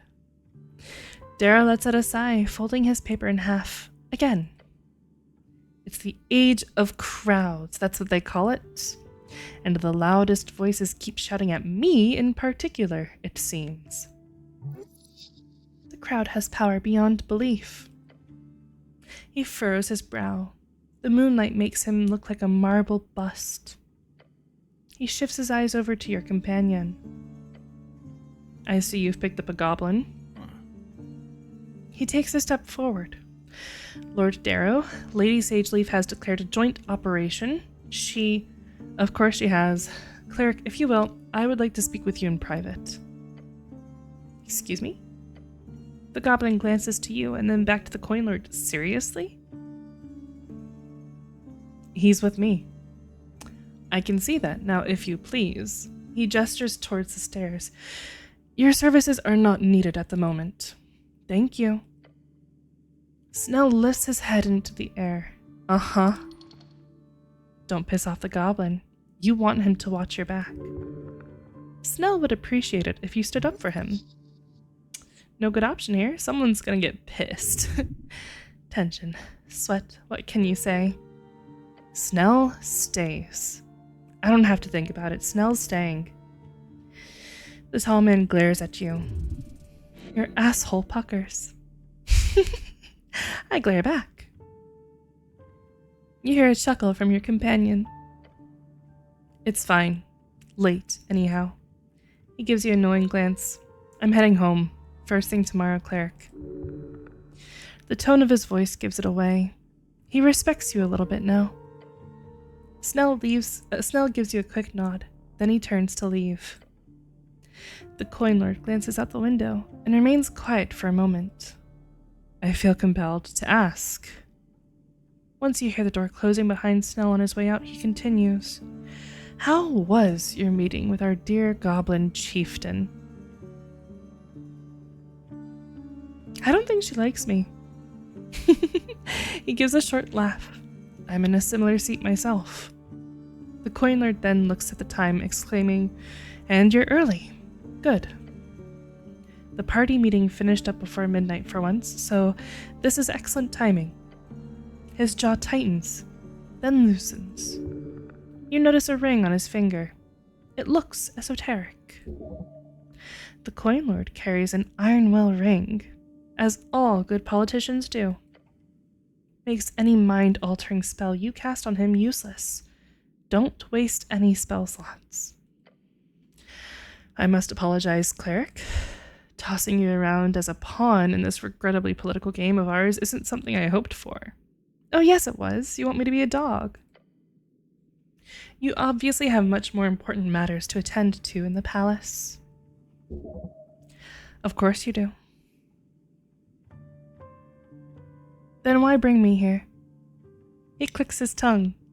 Straight to the point. Good. First things first.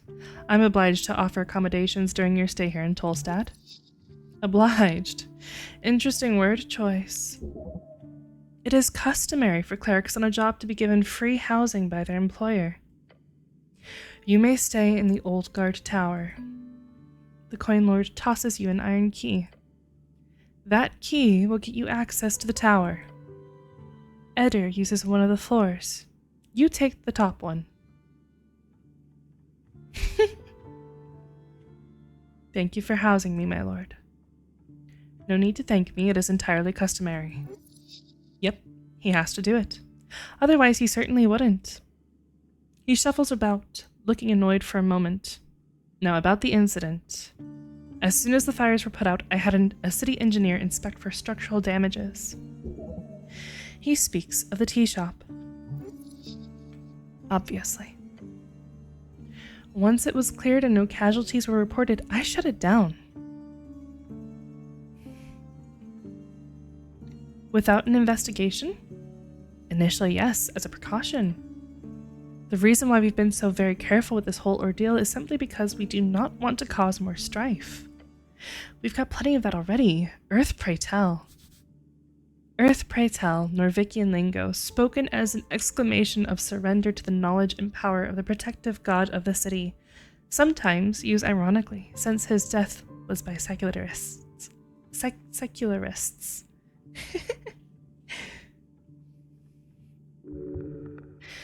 Suddenly you see how very tired this man is. What information do you have? Aggressive spread of fire, a loud explosion, militia rush across the halfway bridge, and put it out. He looks out the window. The owner is missing. But no one got hurt. What's your theory? This matter with the tea shop is one big distraction, I'm afraid. So it's just a smokescreen?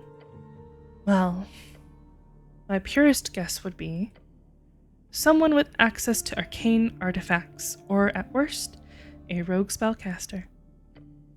Someone who would benefit from scared goblins and angry Asgulls. So, a radical. Not a bad guess. Guessed? Not a bad guess. However, he is clearly attempting to not place focus on any real powers in the city.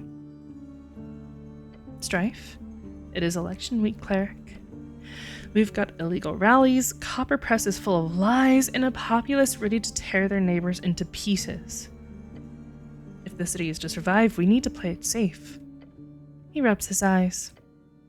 Then we've also got tired old Lord Patriarch who hasn't left his villa for years.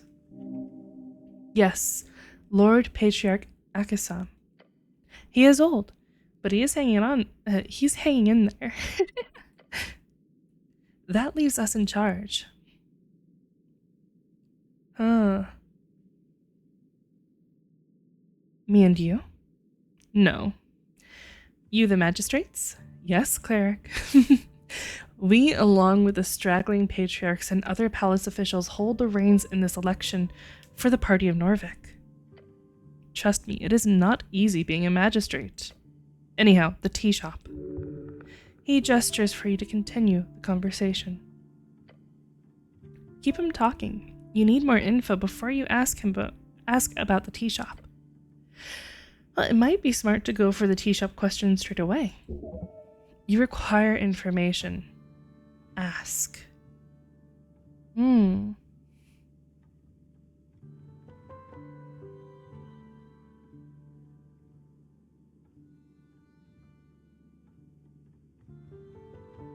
Interesting.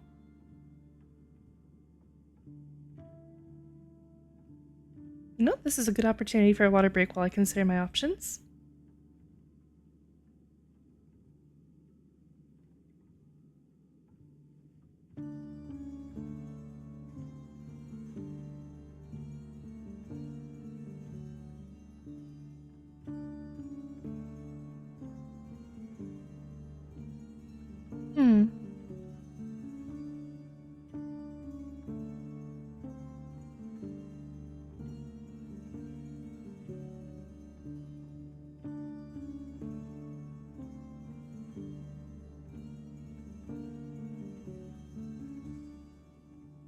interesting.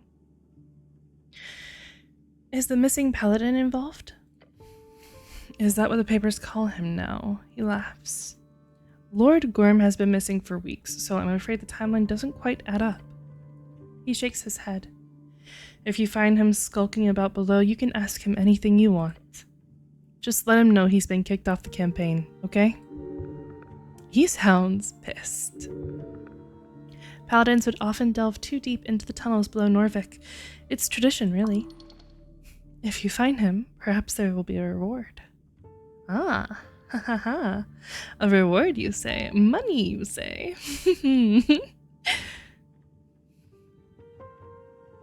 What do you know about the owner? Of the tea shop? Birdfolk mail? Called drum something. The type to show up in all kinds of registers in the palace. But he didn't have any expensive insurance or anything. No insurance at all, in fact. Poor guy. Bird hasn't left the city in any official capacity. He's on a list. So you don't know where he is. The Coin Lord leans back. Maybe he's halfway to Vorgeni by now. Maybe he's down in the sewers. Who knows, cleric? His kind can be found in all kinds of strange places. Birdfolk are known for their criminal acumen. A rude stereotype, but not statistically wrong.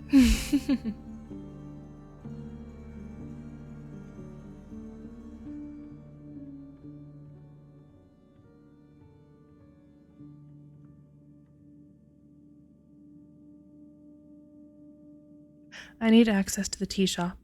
He mutters. His eyes. He's thinking of making a choice. The goblins are not the only ones with eyes on our scorched tea shop. In fact, I have been advised to simply ignore the whole thing. To just let it go. That would be a sound choice, if the goal is to avoid political fallout.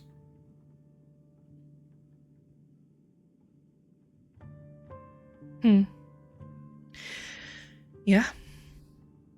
Maybe I just meet him head on. Politically, that would be wise. True. We won't gain votes by any of this. However, Sageleaf is insistent. He sighs and looks out the window. I'm in a difficult position, cleric. Do make it easier for me, will you? And how do I do that, my lord? He speaks with a projected tone and says, I want to be able to trust you. He interrupts you, continuing, trust that you'll be able to keep this on the down low. That if anything unseemly were to be uncovered, you'd of course keep such things from non-city affiliated factions. You are assuming that I know what is and what is not a city-affiliated faction. In my opinion, everyone in the city is a city-affiliated faction. The Coin Lord speaks at the speed you're barely able to follow. Do you understand? Not a question, a demand. If a city-affiliated actor caused the explosion, then this Coin Lord is done for. Of course he's going to be careful. Wait, this is your chance to stand your ground. Turn the tide on this fucking convo. He's trying to steamroll me, right? Yep. He's really manhandling you. Hilarious. You gotta catch up. No, just accept it.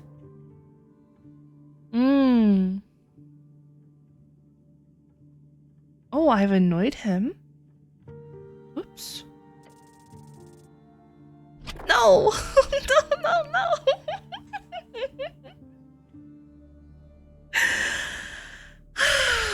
Gosh. I need lucky. You close your eyes. You listen now, you big buffoon, you. You've got approximately 1.5 seconds before this wordmancer takes control of the conversation again. So, it's time to shoot your shot. Shit, you can't think of anything, can you? No, not a thing. Okay, well, good luck to you. What do you mean? You're on your own now. You're not gonna help out? No way. This whole thing's fucked. Okay, so what do I say? No clue.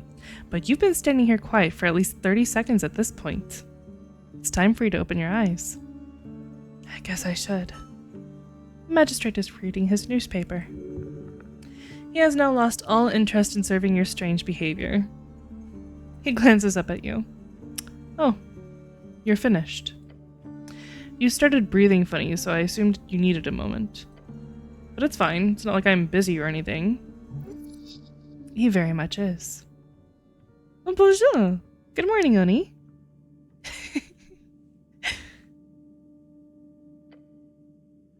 Anyway, about the tea shop. I need reassurance, cleric. Reassurance that you won't oppose the official city narrative. Swear on it, cleric. I cannot. You cannot? I won't. I'm disappointed, cleric. He seems a bit intrigued by your reluctance, but mostly annoyed. I simply cannot grant you access to the tea shop in that case. You'll have to find a way to tell sagely if you cannot perform your duty. Or find another way into the tea shop. I have some other questions first. Oh, do you?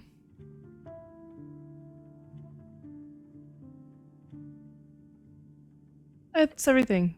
I'll go. Uh-huh. He leaves a moment of silence in the air as he glares at you.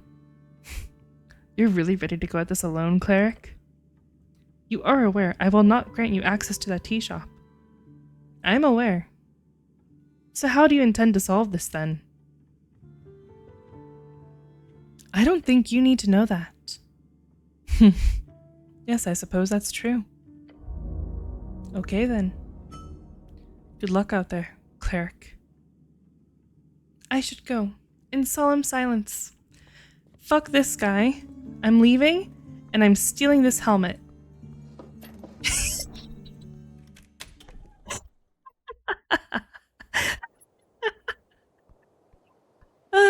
Okay.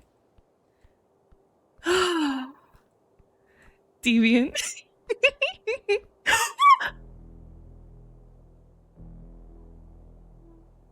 Fuck. I don't have Snell.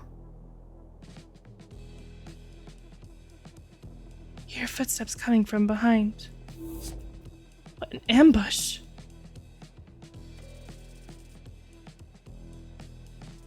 What am I gonna do? Alone. They were waiting for Snell to leave. Wait. You hear a squeaky voice behind the mask hiss at you, saying, "This is for the fucking grease." Magical dagger aimed at your chest. Huh? It lands, piercing the chainmail, quivering, weak flesh. This bastard is trying to kill you.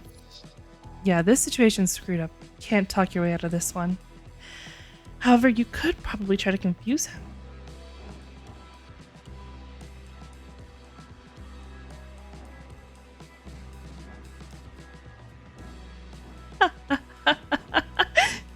DC's harder. You're already stabbed. DC is harder. No, really, you're stabbed.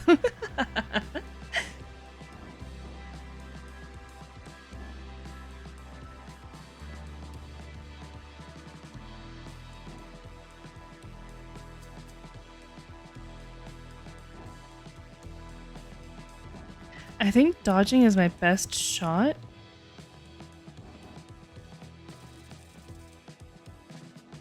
Did I do it? You sidestep out of the way, your feet moving before you can even think. You'll be able to dodge the dagger now. The act of not getting hit. You should try it. Don't stop, this bastard sure won't. You must destroy the attacker. Once again, the assassin goes for a thrust, this time aiming at your throat. You jolt your body to the side, and the dagger strikes the side of your helm. You are standing, but not for long. The assassin just stands there, his blade drenched in your blood. How are you?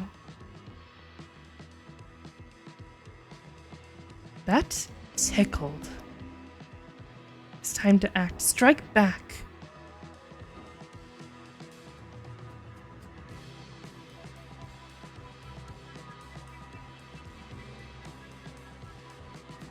crawl up into a ball and scream is one of my attacks?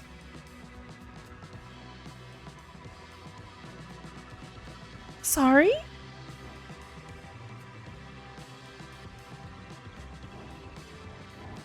I want to scare him away.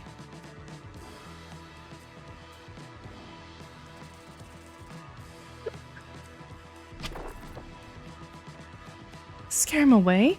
While you're bleeding? No way, man. You can scream and shout all you like, but you'll never scream and shout? Alright. Wait, no. At the top of your lungs. Help! Help! Someone's trying to kill me! Oh, gods. Fuck this. You hear the muffled voice of the assassin from beyond the mask. Sounds like a kid. Is this a teenager? Jeez. Jeez is a common slang, shortened from Jesus, often used to exclaim a sense of shock and or annoyance. Jesus was a titan who roamed Ascani during the Fade era, famous for his visual similarity to a goose, only a lot bigger. Is this the moment to be learning about Jesus? Do you have a moment to learn about our Lord, Jesus the giant goose? Some ancient monuments found in modern-day Vizca seems to indicate that this titan died for all the sins of all minor geese. Vizca, a collection of loose dwarven cities in northwestern Ascani, also known as the Vizca Kingdoms. Okay, so we're dwarves. We're dwarves and geese. He takes a step back and mumbles some strange words. Mover per spatium. You know those words. The bastard is casting a misty step. Stop right there. Before you can reach him, a cloud of esoteric mist poofs into existence from his hands. So that's how he survived the fall. He used misty step. The assassin is gone, along with any evidence of wrongdoing. Man, how horrific. Someone's really trying to kill you. Apart from the wounds you sustained, of course. The fact that there for sure is an assassin out for your life is pretty bad. Like, it's gonna be hard talking your way out of the next time this guy tries to end you. You can't let him get the upper hand like this. You gotta be alert. Like, faster. There is something strange about this. That was no killer. It felt like a mistake. All of it. You'll have to be stronger next time in order to capture this foolish spellcaster.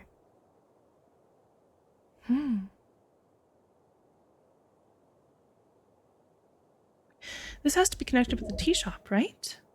Do not be so hasty to make connections. But he did try to catch me off guard and alone. Yes, he is clearly a coward. Not that the goblin would be able to do much, of course. I'll get him next time. Good attitude. You can try. That was Misty Step at the end there. Could this be a rogue spellcaster? Could very well be. Yes. Your guess? The masked one is a warlock out for blood. You'll have to catch him to find out more. Time to go. Oh, I'm not doing so good.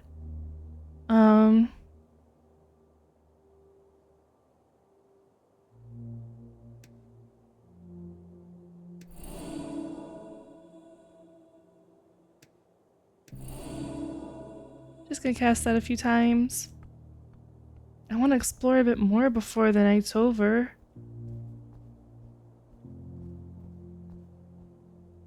There was that one place that said that it was open past midnight.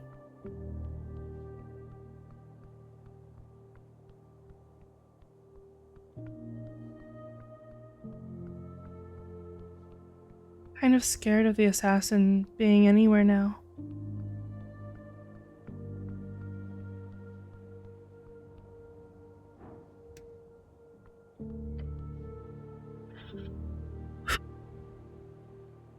Being semi-awake and hear the scream of Sheepie when the assassin appears, I'm fully awake now. I got scared. Oni, do you remember the other night when we were watching like scary YouTube videos and I just couldn't resist screaming? I was really trying, but it's you know. As you step up to the door, you see smoke billowing out of the little hatch. A wooden sign hangs upon the door on a single rusty nail. It says, "Open." 3 hard slams, followed by a crunchy voice from beyond. Yeah. A bloody moment, will ya? I'll wait patiently. You stand there hunched forward, feeling pathetic for not demanding to be heard immediately. No, I don't. Alright, let's see what we got. Okay. Through the smoke, you see a pair of peering red eyes in the hatch. You hear him click his tongue. You a copper? Does that get me a discount? Nah, opposite. No matter. You got coin, you got potions, lad. Swirl and glow and make you muscles get thicker and shit, brute.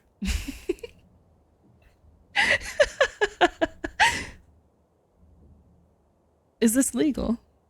Legal as get, don't you worry. We got all the standard stuff, slush and river blood, you know? Just say the word. I'll Gavin. I have no idea what's going on. What is Gavin? Yeah, Gaboogle. Gavin. Is he having a fucking stroke? Some kind of North Reedsian dialect, perhaps. I love a potion. Coolly. Go ahead, brute.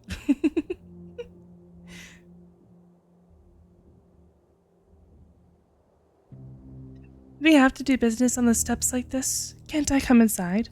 My gaffs are for pure blood. My gaffs for pure bloods don't want you dragon knocking neither. The smoke alone would probably destroy your lungs if you did. Yeah, well, talking to him is destroying my voice. Got something more potent? The potion seller cackles.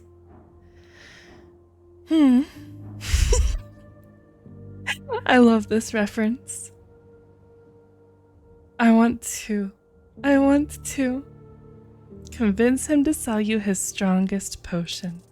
Please? No, come on, please. I just want to succeed a roll. You groan as anger overtakes you. You must prove to this potion seller that your might is superior than any of his brews. How? Simple.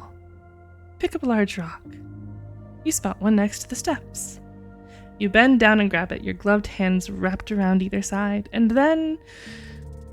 Ouch. A bone slipped into another. Your soul felt the collision. It screams. Let go of the rock. With a groan, you let go of the rock and stand up once more. You okay, brute? More business or you're gonna be playing around outside my shack all night. That's all for now. Thank you. Maybe I'll buy more potions later, but I think for right now, feeling vulnerable without Snell, I'm gonna go to sleep. Wait for the morning, pick up Snell, and break into the tea shop.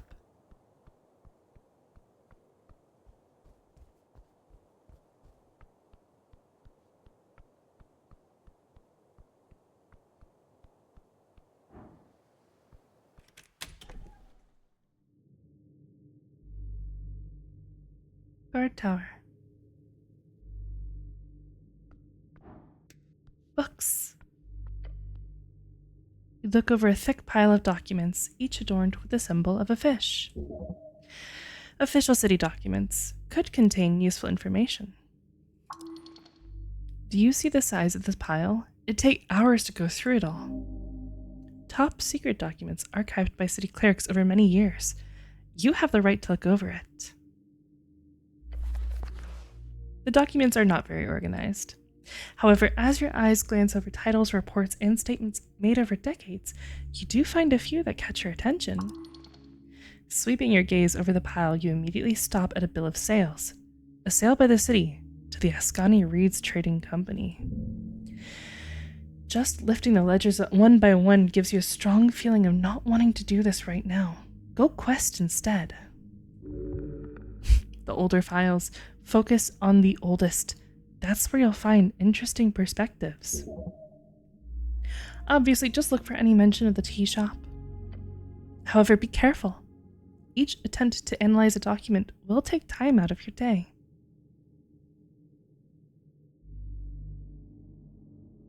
I'm okay with that.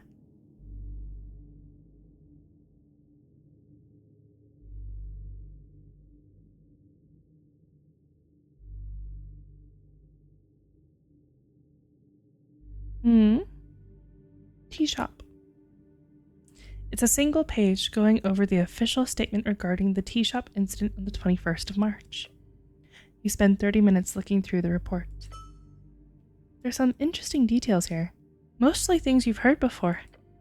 However, one detail that sticks out is that several people do mention a man in yellow leaving the scene.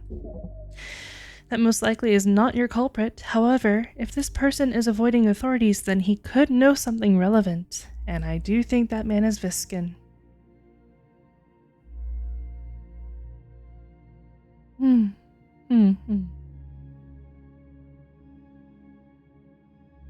Bill of sales, let's do it. There's thousands of receipts and numbers. You're not going to get through this in a decent amount of time. It'll take you hours. You spend 3 fucking hours checking the numbers, both to understand them and to see if there's anything useful. Eventually, you come to an understanding. These are part of an old investigation into the Ascani Reeds Trading Company when they first established themselves decades ago, and how the Earthguard were tasked in keeping them in check until... yeah. A lot of these receipts are faked. You can tell by the terrible copy-paste job they've done on some of the dates and specifications.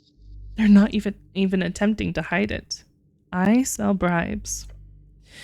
Probably to hide some dirty goods or to move some dirty coins into taxable capital. What's interesting is that the Earthguard clearly didn't have the resources to keep up. The Earthguard on Tolstad. Oh.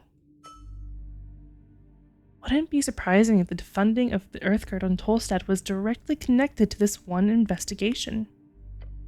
Could be useful info. Maybe talk your way into the pockets of the Free Striders. It's very good info, even if it's a stretch. If the Free Striders were as corrupt as they seem, this could be exactly what you need to gain an advantage.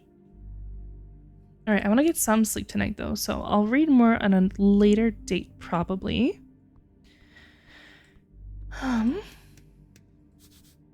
Pile of books on theology and history. We'll read more later. What's this? Oh, is a shrine? Oh.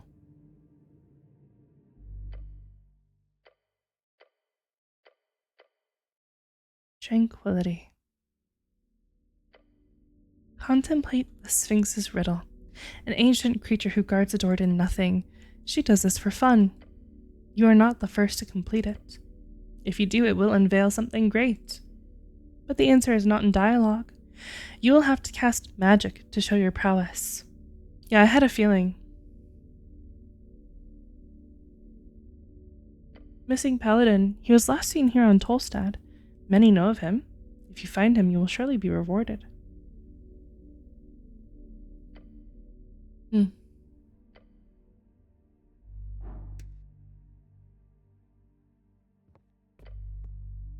On the wall, you see a classic copper calendar. Most households in Norvik have one. Your mom had one that would glow on birthdays. It's spinning ever so slowly. The outer wheel moves one full step every day. The middle wheel moves every month, and the inner moves every year. That's such a cool take on a calendar. This one seems special. It keeps track of both seasons of Asken Reeds and Virgeni, as well as all major Earthfolk holidays. Seasons? Each band has its own rules for the changing seasons. Cool.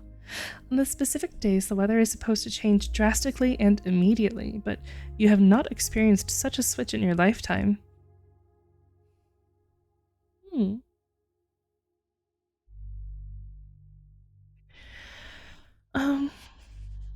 Yeah, I do want to get proper sleep, so I'll have to look at that later. I do, however, want to...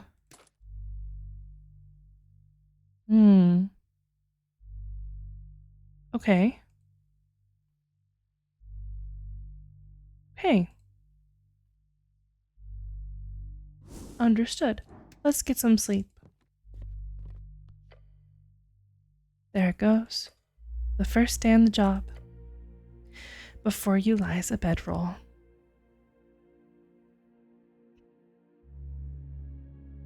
Just sleep. Just lie down. Buddy, don't think about it too much. It's a bed. There you go. Staying within the confines of the guard tower, you successfully spend 8 hours on your long rest. No need to roll any encounters. You've had enough for one adventuring day. Now let's see. As for those youngsters, brave of you to rush in like that. Lots of radicals on the street these days. Medusa and Rollo seem like they've been at war for quite some time. Maybe this won't be the last you see of them.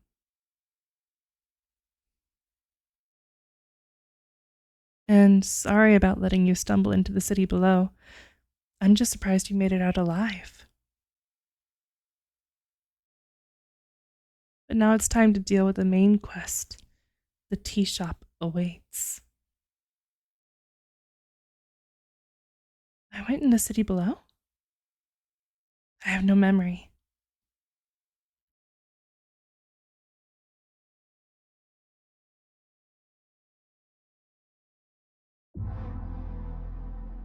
Day 2.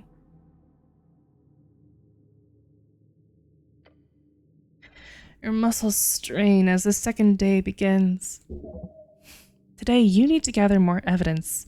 This mystery will not solve itself.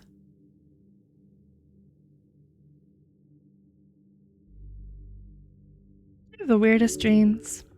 Do you? Oops.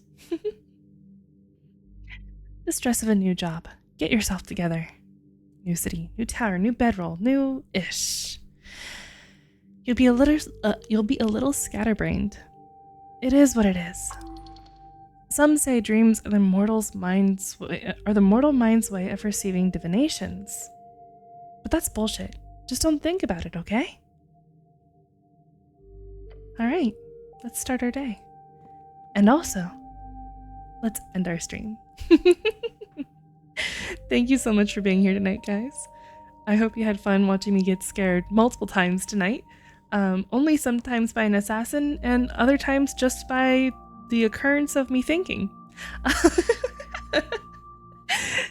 I'll see you guys next time on Thursday. We'll be continuing where we left off here today.